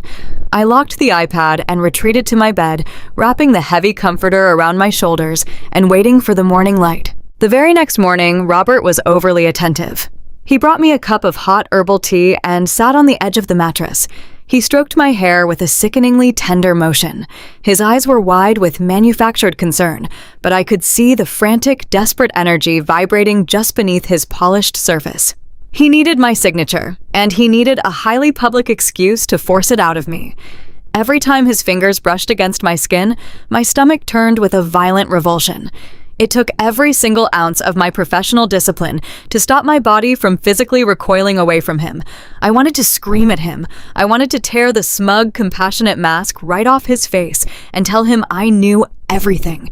I knew about the poison, and I knew about Jessica, and I knew about the Columbus Plaza.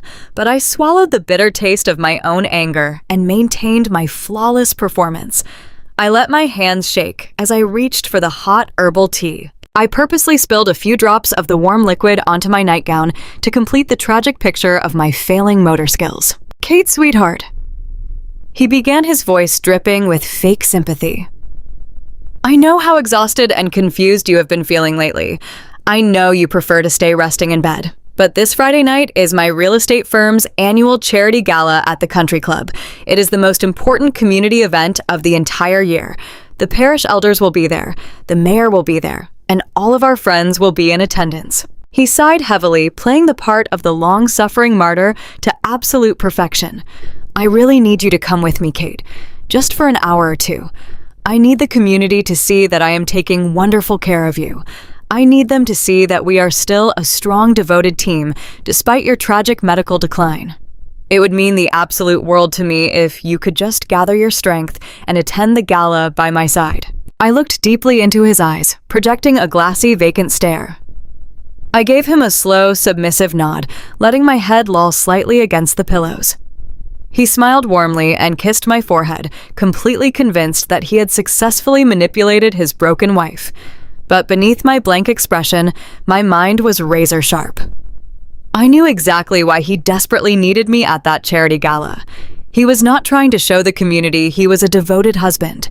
He was setting the stage for his final horrific crime. He knew that if he tried to force me to sign the quitclaim deed in the privacy of our own home, without any witnesses, a judge might question the validity of the document during my future conservatorship hearings. But if he brought me to a highly public event surrounded by hundreds of prominent community members, he could perfectly mask his coercion under the guise of an active social outing. I knew exactly what he was planning. He had a corrupt notary public waiting for us in the private VIP room at the country club.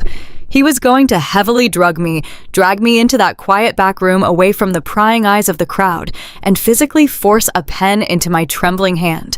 He was going to use the noise and the distraction of the charity gala to legally steal my ancestral farm and immediately upload the forged document to the predatory lender to secure his $5 million loan. He thought he had orchestrated the perfect crime, but he was walking entirely blind into a federal trap. The late afternoon sun began to sink below the tree line of our upscale Midwestern neighborhood, casting long dark shadows across the manicured lawns. The digital clock on the master bathroom vanity shifted silently to 5 o'clock in the evening. I stood completely still in the center of the cold marble floor, staring at my reflection in the massive wall mirror. For the past 18 months, I had avoided looking at myself.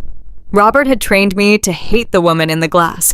He had used those toxic muscle relaxants to drain the color from my cheeks, to hollow out my eyes, and to make my shoulders slump with a permanent heavy exhaustion. He wanted me to look like a woman who was rapidly losing her mind to an aggressive early onset disease.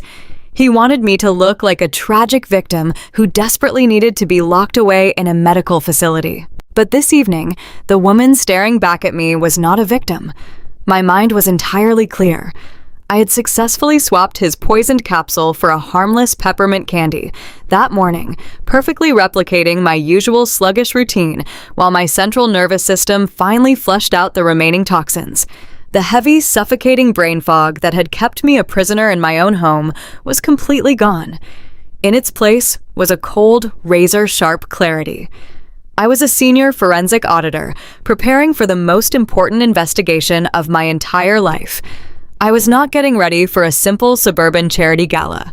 I was preparing to walk into a battlefield. I turned on the brass faucet and let the scalding hot water run over my hands.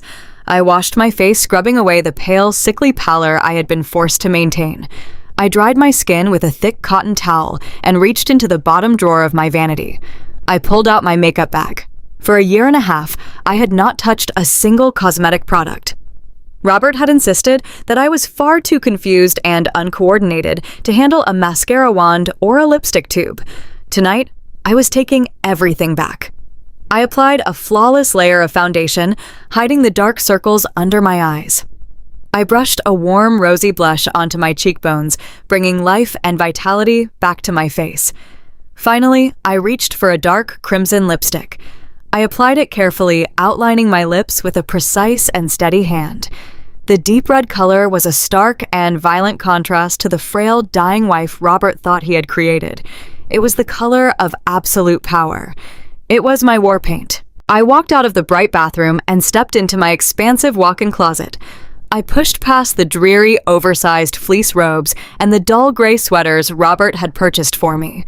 I pushed past the clothes that made me look like a permanent hospital patient. I reached all the way to the back of the cedar wardrobe and unzipped a heavy canvas garment bag. Inside, hanging perfectly crisp and untouched, was a striking, sharp crimson evening gown. I had purchased it years ago for a corporate awards banquet, back when I was still a powerful executive taking down corrupt financial fraudsters. The dress was tailored to perfection, falling in sleek, elegant lines that demanded immediate attention and total respect. I slipped the heavy silk fabric over my shoulders and pulled the long hidden zipper up my back. The dress hugged my figure perfectly. It did not make me look sick. It made me look formidable.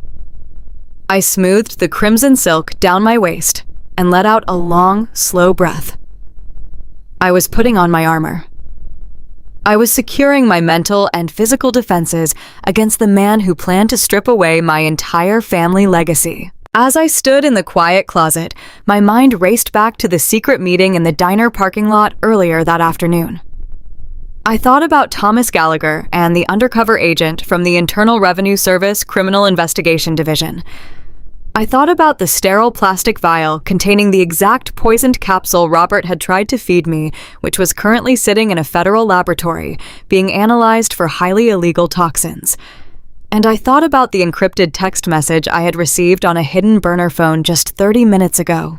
The message from Thomas Gallagher was brief and entirely devoid of emotion, but it carried the weight of absolute justice. The federal agents were officially in position. They had surrounded the entire perimeter of the suburban country club where the charity gala was being held. Undercover operatives were already inside the venue dressed flawlessly as catering staff, valet drivers, and security personnel. They had secured the exits. They had monitored the private VIP room where Robert planned to drag me. The trap was perfectly set and the steel jaws were wide open, waiting for my husband to walk blindly inside. I just needed to play my part. I needed to deliver the target directly into the center of the snare. The sound of heavy, confident footsteps echoed against the hardwood floor of the master bedroom, pulling me instantly out of my thoughts. Robert had finished getting dressed in the guest bathroom. I heard the sharp metallic snap of his leather briefcase being unlatched and snapped shut again. My heart thudded heavily against my ribs. I knew exactly what was inside that briefcase. It held the forged quitclaim deed to my ancestral family farm. It held the fraudulent legal paperwork that would transfer my grandfather's sacred land to a predatory commercial lender in Columbus. It held the absolute key to the multi-million-dollar commercial plaza he was building to impress his 30-something luxury homestager mistress, Jessica. The sheer limitless magnitude of his greed made my stomach turn, but I forced my facial features to remain perfectly impassive. I stepped out of the walk-in closet and walked slowly into the center of the master bedroom. Robert was standing by the large bay window, adjusting the silk bow tie of his expensive, custom-tailored black tuxedo. He looked like the picture-perfect image of a wealthy, successful suburban saint. He turned his head to look at me, and his hands froze midair. For a fraction of a second, genuine surprise flashed across his handsome face. He took in the sharp crimson dress, the flawless makeup, and the bold red lipstick. He took in the fact that I was standing completely upright without leaning against a wall or a piece of furniture for support. But because his ego was so massive and his arrogance was so entirely blinding, he quickly misinterpreted what he was seeing. He did not see a dangerous forensic auditor who had completely uncovered his massive money laundering scheme. He saw a pathetic, dying woman making one final, desperate attempt to look beautiful before her mind slipped away into permanent darkness. His surprise melted into a smug, highly victorious smirk.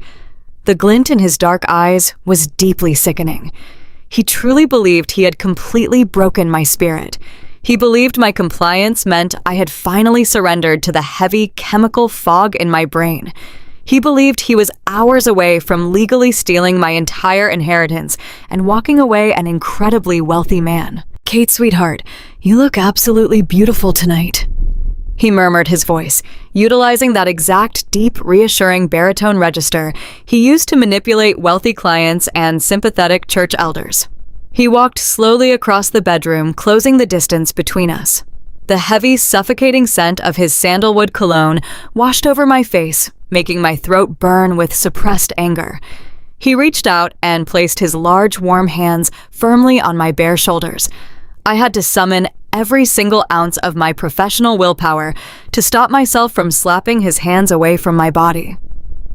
I let my shoulders droop very slightly, leaning into his touch to maintain the illusion of my total physical dependence on him.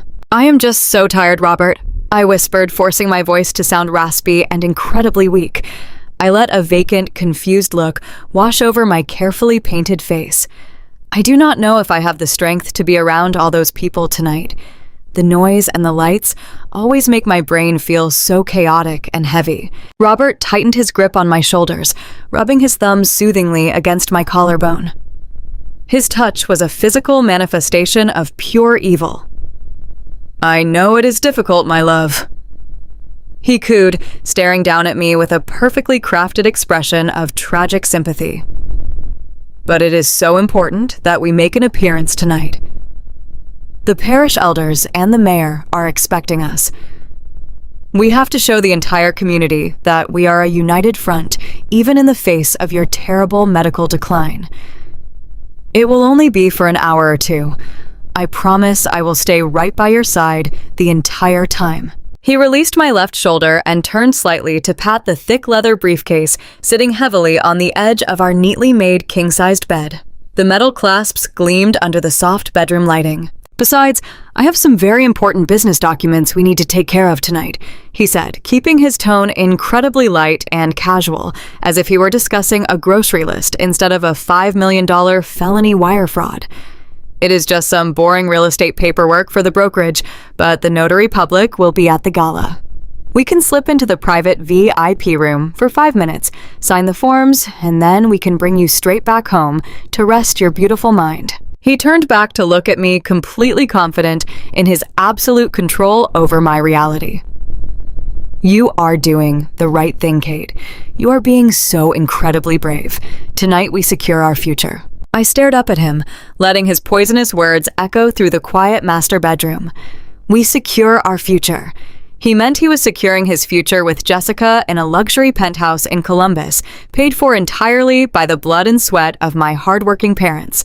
He meant he was sending me to a locked psychiatric facility while he and his sister Brenda liquidated my entire life. He had no idea that the future he was securing tonight involved a mandatory minimum sentence in a federal penitentiary. He had no idea that the Internal Revenue Service had already drafted the seizure warrants for his bank accounts, his luxury vehicles, and his corporate shell companies. I turned my head slightly away from his gaze and looked past his broad shoulder, focusing my attention on our shared reflection in the large vanity mirror. I looked at the image of the handsome tuxedo-clad husband holding the shoulders of his wife in the striking crimson dress. From the outside, it looked like a beautiful, tragic love story. But underneath the expensive fabric and the perfectly styled hair, it was a violent crime scene waiting to explode. I let my eyes go completely dark. The submissive, confused gaze I had been projecting for the past year and a half vanished entirely into thin air. For a single fleeting moment, I allowed the absolute freezing cold hatred that had been building inside my chest to reflect clearly in the glass of the mirror. I was no longer a victim. I was the executioner, and my blade was perfectly sharpened. I thought about the federal agents hiding in the shadows of the country club parking lot. I thought about Thomas Gallagher standing by with the grand larceny and attempted murder charges. I thought about the moment the steel handcuffs would violently snap around Robert's wrists in front of the very community he had spent decades trying to impress. I looked back up at Robert, hiding the lethal clarity in my eyes behind a mask of tired compliance. I let out a soft, trembling sigh and gave him a weak, obedient nod. "Yes, Robert," I replied, my voice completely smooth and perfectly even, carrying a quiet, chilling finality that he was far too arrogant to ever recognize. "Tonight, everyone gets exactly what they deserve." I reached down and picked up my small black evening clutch from the dresser. I walked slowly toward the bedroom door, letting my steps falter just enough to satisfy his ego. Robert picked up his leather briefcase, the weight of the forged farm deed pulling heavily against his hand. He smiled a bright, genuinely triumphant smile and followed me out into the hallway. We walked out to the Lincoln Navigator together, driving perfectly in sync toward a charity gala that was about to become the most spectacular and devastating crime scene in the history of our quiet suburban town. The trap was set, and the predator was proudly driving himself straight into the cage. The oak doors of the suburban country club swung open to reveal a grand ballroom bathed in the glow of crystal chandeliers. The air was thick with the scent of catered food floral arrangements and the suffocating perfume of inherited wealth. 300 of our town's most elite citizens had gathered for the annual charity gala. Wealthy commercial investors wearing custom-tailored suits, prominent church elders sipping bourbon, and local politicians shaking hands filled the room. I stood at the very top of the carpeted staircase, looking down at the swirling sea of designer silk gowns and dark tuxedo jackets. My posture was completely straight, and my spine felt like it was forged out of solid steel. The striking crimson silk dress I had chosen clung perfectly to my frame, radiating a quiet and absolutely lethal authority. I was entirely done playing the part of the frail, confused, and dying woman they all expected to see. I was a senior forensic corporate auditor, walking directly into a heavily armed battlefield, and my mind was sharper than it had been in years. Robert stood beside me, placing his manicured hand on the small of my back. He guided me down the stairs with a sickening display of public devotion. He wore a flawless black tuxedo and maintained a deeply tragic yet remarkably brave smile on his face. He played the role of the charismatic titan of industry with absolute mastery. As we descended into the crowded room, a quiet hush fell over the immediate area. People turned to look at the saintly real estate broker and his tragically ill wife. Robert leaned his head down, whispering into my ear, with a voice so calculated it made my skin physically crawl. "Just smile and wave, Kate," he instructed, keeping his tone perfectly even for the wealthy onlookers. "You just have to hold on for a little while longer, and then everything will be completely taken care of tonight." I simply nodded my head, letting my eyes glaze over slightly for the benefit of the surrounding guests. I knew exactly what he meant by everything being taken care of, and I knew exactly what fate awaited him. We moved slowly through the densely crowded ballroom, stopping every few feet so Robert could hold court with the local suburban elite. He shook hands with our parish pastor, accepting endless verbal praise for his dedication to my failing health. He clapped the shoulders of commercial bank managers, loudly discussing his upcoming property ventures in Columbus. He was in his element, entirely drunk on his own perceived power. He truly thought he was the smartest man in the room, untouchable and utterly invincible. He believed he was manipulating everyone around him, weaving a perfect web of deceit that would make him incredibly rich. He had no idea that federal agents were stationed at every single exit of the building, waiting for my signal. I stood silently by his side, sipping a glass of sparkling water, while my eyes systematically scanned the perimeter of the opulent room. It did not take me long to spot them. Standing near a towering swan ice sculpture by the seafood buffet was Brenda, my incredibly treacherous sister-in-law. She was wearing an obnoxiously bright emerald green dress, clutching a martini glass, and looking entirely pleased with herself. And standing right next to her, ignoring the conservative dress code of the charity gala, was Jessica. Jessica, the luxury home stager, looked exactly like the expensive, highly maintained mistress she truly was. She wore a plunging black velvet gown that left absolutely nothing to the imagination. Heavy diamond earrings sparkled brightly under the chandelier light. I knew for a fact that those diamonds were purchased entirely with money stolen directly from my liquidated retirement accounts. The two women were actively exchanging smug, knowing glances across the crowded room. They looked over at me, standing silently and obediently next to Robert, and they smiled. It was a vicious, condescending, and mocking smirk. They truly believed I was entirely broken and defeated. They saw me as a pathetic, irrelevant obstacle standing in the way of their lavish future. They thought I was completely oblivious to the fact that they were plotting to lock me away in a secure psychiatric ward so they could continuously drain my family inheritance. I stared right back at them, keeping my face entirely blank and devoid of any readable emotion. I hid the massive inferno of pure hatred burning intensely inside my chest. I knew that right outside the heavy velvet curtains of this grand ballroom, undercover federal agents were silently moving into their final tactical positions. I knew that my ruthless forensic lawyer, Thomas Gallagher, had successfully coordinated with the Internal Revenue Service Criminal Investigation Division. The entire perimeter of the country club was completely locked down. The valet drivers were undercover operatives. The security guards at the main entrance were federal agents. The trap was perfectly laid, and the invisible clock was ticking down rapidly to the 8:00 clock deadline imposed by their predatory commercial lender. At exactly 7:45 in the evening, Robert casually excused himself from a loud conversation with the town mayor. He turned to me, and his grip on my waist tightened with a sudden bruising and violent force. "It is time, Kate," he whispered, his voice dropping an entire octave into a cold, commanding tone. "We need to go take care of that boring paperwork right now. Come with me and do not make a scene." He did not wait for my verbal response. He firmly guided me away from the bright, flashing lights and the loud classical music of the main ballroom. We walked together down a long, quiet, thickly carpeted hallway toward the secluded back section of the massive country club. The joyful noise of the charity gala slowly faded away, replaced entirely by the heavy, ominous silence of the empty corridor. Robert reached out and opened a solid mahogany door at the very end of the hall, ushering me forcefully inside the dark room. It was a private VIP lounge, normally reserved for high-stakes poker games and exclusive executive meetings. The room was dimly lit, paneled entirely in dark, rich wood, and smelled strongly of aged leather and expensive cigar smoke. Sitting nervously at the far end of a massive, polished mahogany conference table was a man I did not recognize.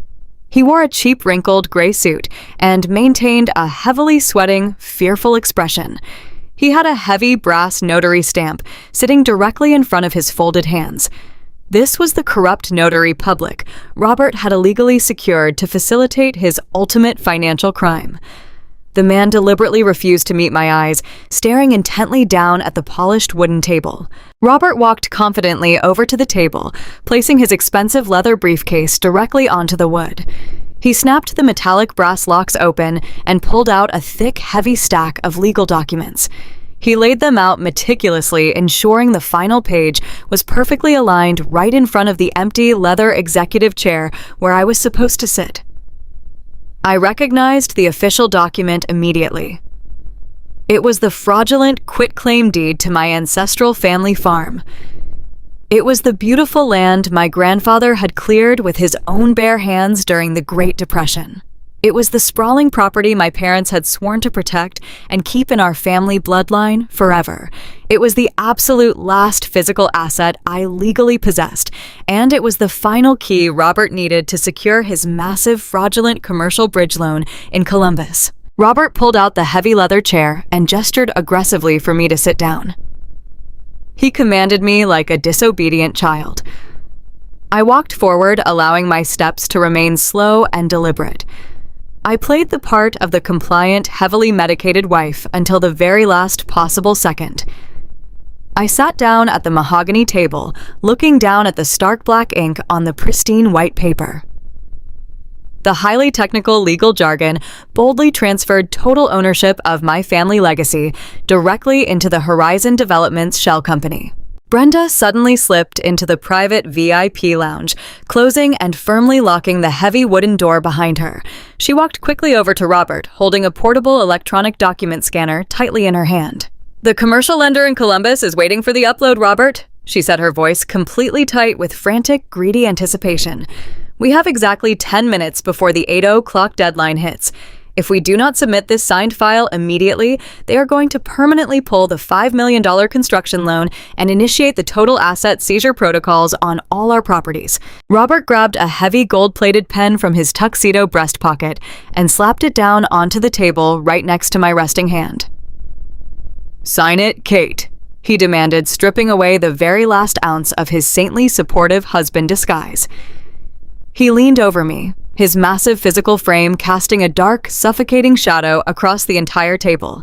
His voice was heavily laced with a violent, impatient, and cruel edge. "Just pick up the damn pen and sign your name right there on the bottom line. I do not have time for your pathetic confusion tonight. Sign the paper so we can finally get this over with, and you can go back to sleep permanently." He truly thought he had me completely cornered. He honestly thought the heavy daily doses of muscle relaxants he had been secretly poisoning me with for 18 months had finally broken my physical and mental capacity to resist his commands. He thought I was just going to blindly surrender everything I owned, simply because he told me to do so in a loud voice. I looked down at the gold pen resting on the dark wood. I thought about the thousands of dollars he had illegally stolen to buy diamond earrings for his young mistress. I thought about the sheer cruelty of his sister laughing at my supposed brain damage in the church basement. I thought about the terrified, exhausted woman I had been just a few days ago crying alone in our master bedroom because I believed I was rapidly losing my mind to a terminal disease. Then I reached out and calmly picked up the gold pen. My hand did not shake. There was absolutely no tremor in my fingers. The violent, pathetic spasms I had been carefully acting out all week vanished entirely. My grip on the cool metal barrel of the pen was incredibly solid, steady, and fiercely strong. Robert frowned deeply. A tiny flicker of absolute confusion crossed his handsome features as he watched my hand steady itself perfectly. He opened his mouth to speak, to perhaps question why his heavily medicated wife was suddenly displaying the fine motor skills of a seasoned corporate auditor, but I did not give him the chance to say a single word. I slowly lifted my head and looked him dead in the eye. The blank, foggy, defeated stare was gone entirely. In its place was a look of pure, burning, predatory clarity. I stared into the very depths of his arrogant, greedy soul, letting him finally see the absolute coldness of my true mental state. His eyes widened significantly, and the first true spark of genuine, terrifying uncertainty finally registered on his face. I lowered the pen to the heavy paper. I pressed the tip firmly against the signature line, and I signed my name. It was not a weak, scribbled, illegible scrawl. It was a sharp, aggressive, and absolutely perfect stroke of ink, executed with the flawless precision of a woman who was in total and complete control of her entire reality. Robert snatched the paper off the mahogany table the very millisecond the pen lifted from the page. He did not care about the sudden, frightening change in my physical demeanor.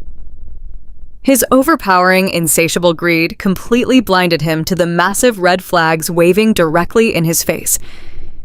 He had the signature he desperately needed. He thought he had completely won the game. He turned around triumphantly and shoved the signed quitclaim deed directly into Brenda's waiting hands.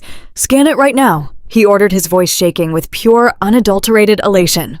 "Upload the file to the commercial lender portal immediately. Tell Columbus the family farm is officially ours, and the multi-million-dollar deal is fully secure." Brenda quickly ran the portable electronic scanner over the legal document. The machine beeped brightly, confirming the successful digital capture. She tapped the screen of her mobile phone, uploading the heavy data file directly to the commercial bank server, located across state lines. Done. She breathed out a massive, greedy smile, splitting her face. "The $5 million loan is officially locked in." Robert let out a loud, victorious laugh that echoed off the dark wood paneling. He adjusted the lapels of his custom black tuxedo, looking incredibly pleased with his own magnificent genius. He turned toward the heavy mahogany door, fully prepared to walk back out into the grand ballroom and make a sweeping, charismatic speech to his wealthy elite investors. He truly thought he was walking out to claim his shiny new corporate kingdom. He had absolutely no idea that the document he just forced me to sign was completely and utterly worthless. He did not realize that because my signature was executed during an active, monitored federal sting operation under extreme documented duress, the entire contract was instantly rendered legally void. He did not understand the massive, inescapable trap he had just happily sprung on himself. Robert and Brenda thought they had simply secured a highly lucrative real estate deal. They did not know that by intentionally transmitting a fraudulently obtained, forged financial document across state lines to a commercial lending institution, the digital upload had just triggered a massive, undeniable interstate wire fraud felony. The federal crime was committed. The undeniable evidence was permanently logged in the secure bank servers. The trap was permanently sealed tight, and the absolute destruction of Robert's entire lavish life was officially in motion. The grand ballroom of the suburban country club was a magnificent display of extreme wealth and calculated arrogance. 300 of the most elite citizens in our town were gathered together under the glowing light of massive crystal chandeliers. Wealthy commercial investors and prominent church elders stood in small circles holding crystal glasses filled with expensive champagne. The air was thick with the suffocating scent of roasted meats and heavy floral arrangements.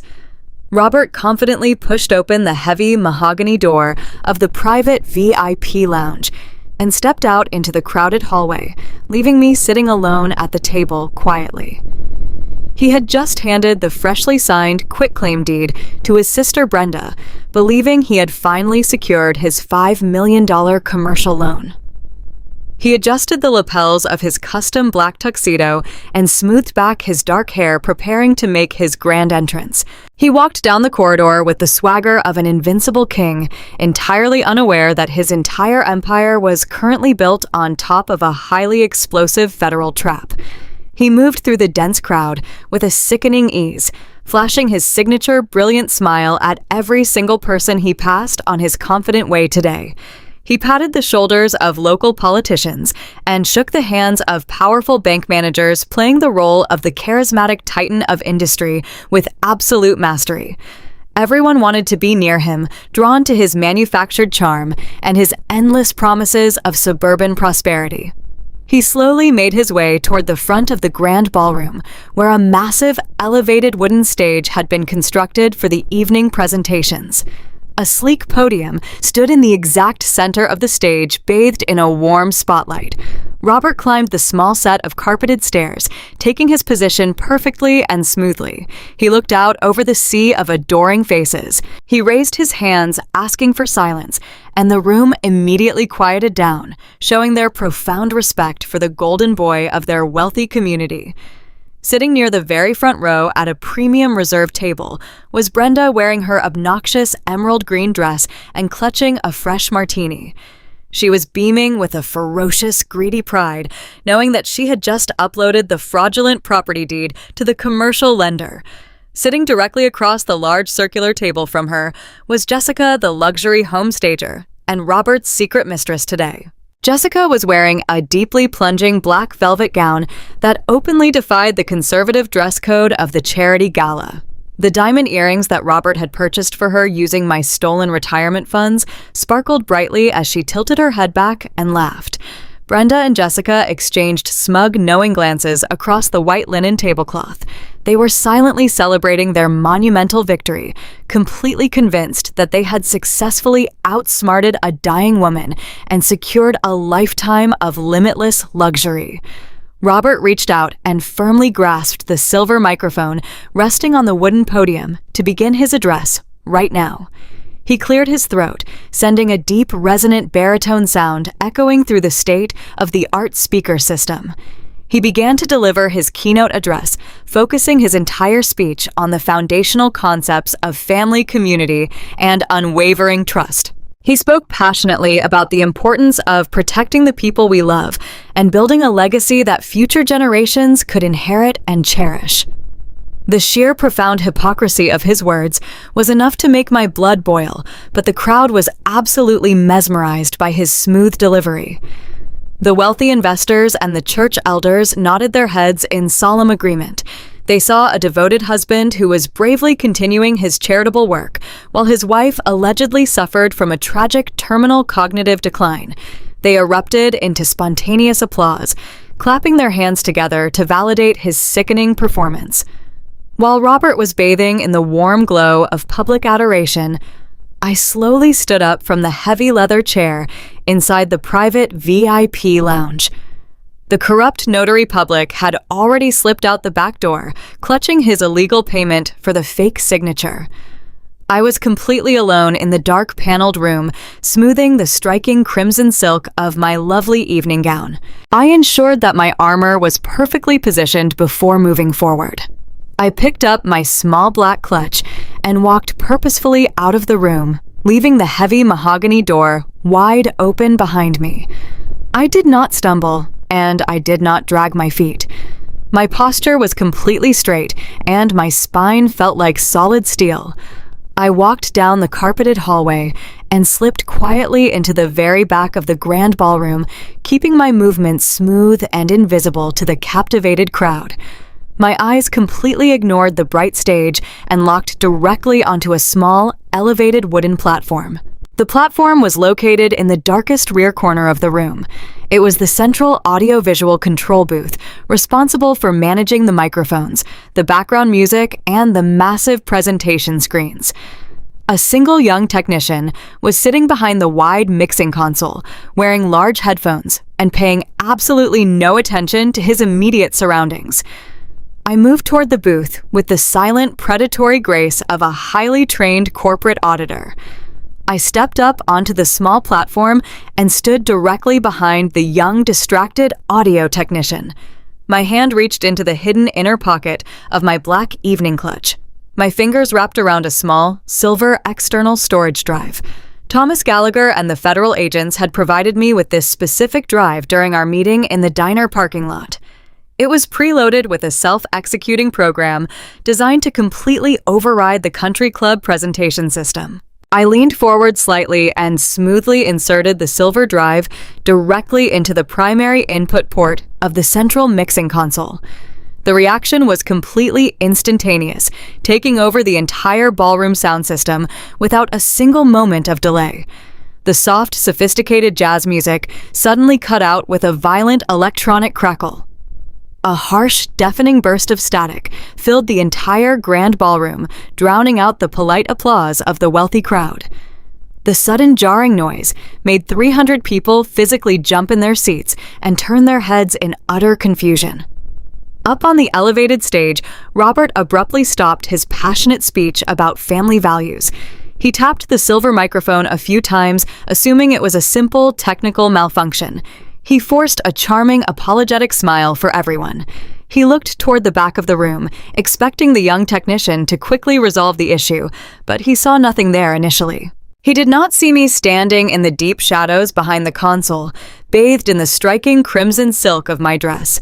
He only saw the massive digital display screen located directly behind him suddenly surge to life with brilliant energy. The massive 4,000-pixel projector screen illuminated the entire front of the ballroom with a blinding bright white light. The guests let out a collective gasp, shielding their eyes for a fraction of a second before it resolved into clear video. The crystal-clear high-definition video feed began playing immediately, presenting an undeniable, horrifying reality to everyone. It was the digital recording captured by Robert's own hidden surveillance camera, the one he had secretly planted inside the mahogany bookshelf in our living room. The screen displayed a close-up, extremely detailed view of Robert sitting at the kitchen island with his leather briefcase wide open. The crowd watched in absolute stunned silence as the charismatic real estate titan carefully pulled a blue and white gelatin capsule from my prescribed medication bottle, confirming his dark, hidden criminal actions. The high-definition footage zoomed in, revealing the precise and methodical movements of his hands as he worked extremely diligently. Every single person in the grand ballroom watched as Robert picked up a sharp razor blade and meticulously pried the gelatin casing apart. They watched as he emptied the harmless dietary powder directly into the trash and replaced it with a heavy dose of lethal off-market muscle relaxants. His face was perfectly visible in the video frame, completely calm and entirely focused on the act of preparing the poison he intended to feed his supposedly beloved wife. The wealthy investors, the parish elders, and the local politicians stared at the massive screen in total, horrified paralysis and complete shock. The silence in the room was so profoundly deep that the clinking of ice melting in a discarded cocktail glass sounded exactly like a gunshot. Robert spun around to look at the massive screen, and the color drained entirely from his handsome face, leaving him a sickening shade of pale gray. His perfect, charismatic smile shattered into a million irreparable pieces, replaced instantly by an expression of sheer, unadulterated terror. He dropped the silver microphone, causing it to hit the polished wooden floor with a loud, painful, electronic, agonizing squeal. The screen went entirely black, and a harsh audio quickly began. A venomous audio recording began to play at maximum volume, filling every single corner of the grand ballroom.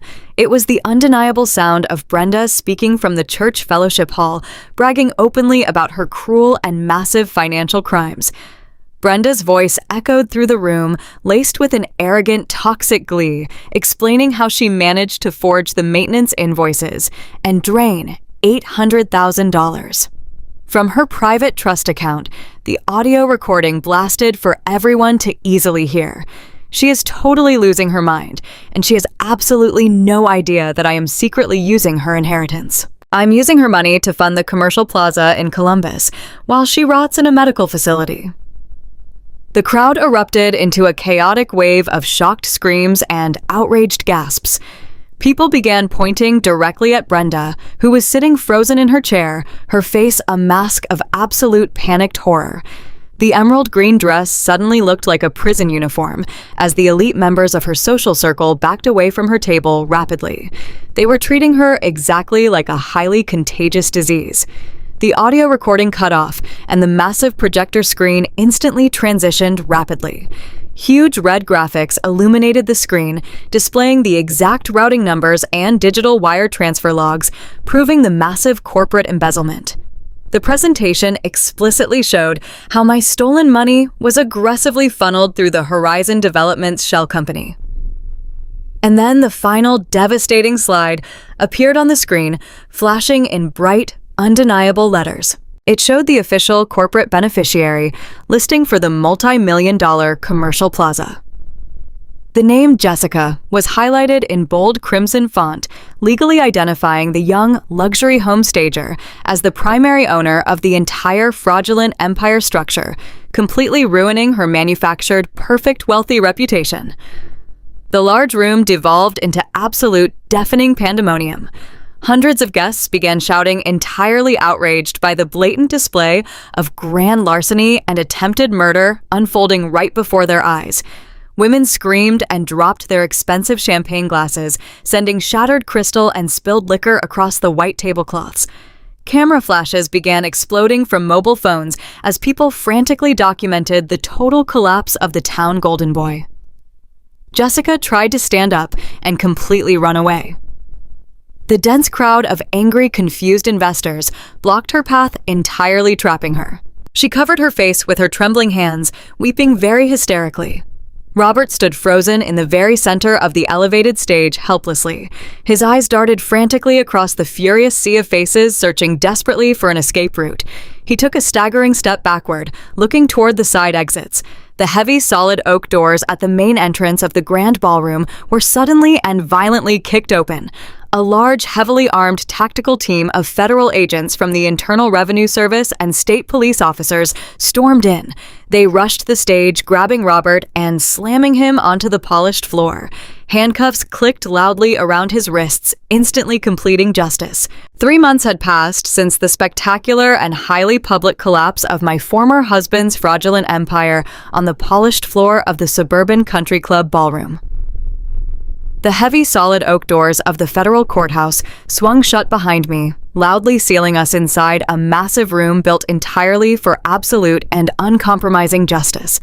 The air inside the sprawling courtroom was incredibly cold and sterile, carrying the sharp, clinical scent of lemon floor wax and old-aged paper. I sat comfortably in the very front row of the wooden gallery, wearing a perfectly tailored charcoal gray power suit and a pair of elegant black leather heels. My posture was completely straight, and my hands rested calmly and steadily in my lap. I was absolutely not the terrified, confused, and heavily medicated woman Robert had tried so desperately to create. I was the silent, calculating architect of his total and complete destruction, and I was sitting there today to watch the final heavy brick fall on his lavish life. The side door of the courtroom opened with a loud, echoing metallic clank, and 2 massive armed federal marshals escorted Robert directly into the room. The collective gasp from the few reporters and local onlookers sitting in the gallery was completely audible in the quiet space. The charismatic, wealthy titan of industry, who had proudly worn custom black tuxedos and expensive sandalwood cologne, was entirely gone. In his place was a completely broken, gaunt, and violently shivering man wearing a bright neon orange federal prison jumpsuit. His dark hair was severely thinning and unwashed, and his once handsome skin had turned a sickening pale shade of gray. His wrists and ankles were bound tightly in heavy steel chains that rattled loudly and pathetically against the hardwood floor with every single shuffling step he took. He was directed to sit at the long wooden defense table, right next to an exhausted-looking court-appointed public defender. His team of highly expensive corporate lawyers had completely abandoned him the very second the federal government officially froze all of his illegally obtained assets and shell company accounts. He was completely and utterly alone, facing the brutal consequences of his own monumental greed. The federal judge, a stern older woman with piercing dark eyes, struck her heavy wooden gavel sharply against the sounding block. The loud crack echoed through the massive vaulted room, demanding absolute and immediate silence from everyone present. She looked down at Robert from her elevated bench with an expression of profound professional disgust. She began to read the official list of charges, slowly detailing the incredible depth of his calculated psychopathy. She listed the massive interstate wire fraud and the grand larceny, describing exactly how he had aggressively conspired to steal my ancestral family farm to secure funding for his commercial plaza in Columbus. Then her voice grew incredibly dark and heavy as she read the final and most severe criminal charge of the morning. Attempted murder for extreme financial gain. She detailed the verified toxicology reports, proving the definitive presence of unauthorized off-market muscle relaxants in my bloodstream. She cited the crystal-clear, high-definition hidden camera footage showing him actively and maliciously poisoning my daily medication capsules right in our suburban kitchen. The judge looked Robert directly in his terrified eyes and delivered his inescapable permanent fate. Robert, she declared, her voice ringing with absolute, unquestionable authority, I hereby sentence you to 25 years in a maximum security federal penitentiary without any possibility of early parole. The devastating words hung in the freezing air of the courtroom like a heavy iron curtain dropping permanently over his entire miserable existence. 25 years. It was a full quarter of a century, locked away behind thick concrete walls and cold steel bars. It was the absolute and definitive end of his lavish lifestyle, his expensive luxury vehicles, and his arrogant suburban masquerade. As the massive federal marshals stepped forward to grab his arms and lead him away, Robert completely and entirely shattered. The extremely thin, fragile facade of his remaining dignity evaporated into thin air. He violently jerked his arms away from the guards and threw his entire body toward the wooden gallery where I was sitting quietly and observing him. He dropped heavily to his knees, his steel chains clinking violently against the floorboards. He reached his shaking, desperate hands through the gaps in the heavy wooden partition railing, gripping the polished wood so tightly his knuckles turned completely white. "Kate!" He screamed, his voice cracking into a high-pitched, agonizing sob that echoed off the high ceiling. "Please, Kate, you have to help me right now. You have to tell the judge to stop this." He was weeping hysterically, with tears and mucus streaming freely down his gaunt gray face. He looked absolutely pathetic, like a miserable cornered creature completely stripped of all his manufactured charm and manipulation. "I was completely desperate, Kate," he pleaded, coughing violently as the marshals grabbed his shoulders to pull him backward away from the railing. "It was absolutely not my idea, I swear to you. Jessica made me do it. She constantly wanted more money. She wanted the luxury plaza in Columbus and the expensive designer clothes. She manipulated my mind into poisoning you. Please, my beautiful love, please forgive me. Give me just one more chance." I stood up slowly and gracefully from the hard wooden bench, smoothing a tiny invisible wrinkle from the skirt of my charcoal gray power suit. I walked slowly toward the wooden partition, stopping exactly 2 feet away from his kneeling, shivering form. I looked down at him, and my face was a flawless mask of absolute pure ice. I did not feel a single ounce of pity or sorrow or regret for the man sobbing at my feet. I looked at the exact man who had actively smiled while trying to slowly murder me for my family inheritance, and I felt absolutely nothing but a cold, deeply satisfying triumph. I stared directly into his terrified, bloodshot eyes, letting him clearly see the profound and total emptiness in my gaze. I did not scream at him. I did not curse his name or offer him a single syllable of closure or forgiveness. I simply looked at him exactly the way one looks at a crushed insect on the dirty pavement. Then I turned my back to him and began walking slowly and deliberately down the center aisle of the courtroom. The sharp, rhythmic click of my expensive black heels echoing against the marble floor was the only answer he received from me. His agonizing, desperate screams followed me all the way to the heavy oak doors, begging endlessly for a mercy he absolutely did not deserve. I pushed the heavy doors open and stepped out into the bright, warm sunlight, leaving him behind to drown entirely in his own pathetic misery. The bright morning sunlight hit my face beautifully as I walked down the sweeping concrete steps of the federal courthouse. The air outside felt incredibly fresh and clean, tasting of pure absolute victory and freedom. But Robert's devastating prison sentence was only one small piece of the magnificent justice I had carefully and methodically orchestrated. As I reached the bottom of the concrete stairs, I witnessed the glorious second act of my revenge playing out right in the loading dock of the courthouse parking lot. Two serious female federal agents were aggressively shoving a loud, complaining woman into the back of a heavily armored white transport van. It was Brenda. Her obnoxious, bright emerald green dresses and smug, knowing smiles were completely gone forever.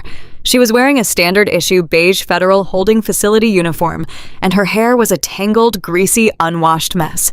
She had been successfully convicted of massive corporate embezzlement and acting as a primary accessory to grand larceny. When she saw me standing confidently on the courthouse steps, she froze completely in her tracks. Her eyes widened with absolute sheer terror and deep, painful regret, but before she could open her mouth to utter a single, pathetic excuse, the federal agent pushed her head down and shoved her violently into the dark metal cage of the transport van. The heavy steel doors slammed shut with a beautiful resonant boom, permanently locking away her overwhelming greed and her incredible cruelty for the next 15 years of her life. And then, of course, there was Jessica, the young, arrogant luxury home stager who genuinely thought she could easily fund her extravagant lifestyle with my stolen family legacy. She did not receive a lengthy federal prison sentence because she had skillfully managed to keep her signature off the direct poisoning evidence, but her absolute punishment was equally and deeply satisfying to witness. Thanks to the massive, aggressive civil lawsuits filed by the predatory commercial lender and the immediate asset forfeiture warrants issued by the federal government, Jessica lost absolutely everything she possessed in the entire world. My private investigator sent me the highly entertaining digital photographs just yesterday morning so I could see the results for myself. The pictures clearly showed Jessica standing completely barefoot on the dirty concrete curb outside her foreclosed luxury townhouse in downtown Columbus. Her expensive designer makeup was completely ruined, running in dark black streaks down her face, caused by her hysterical sobbing tears.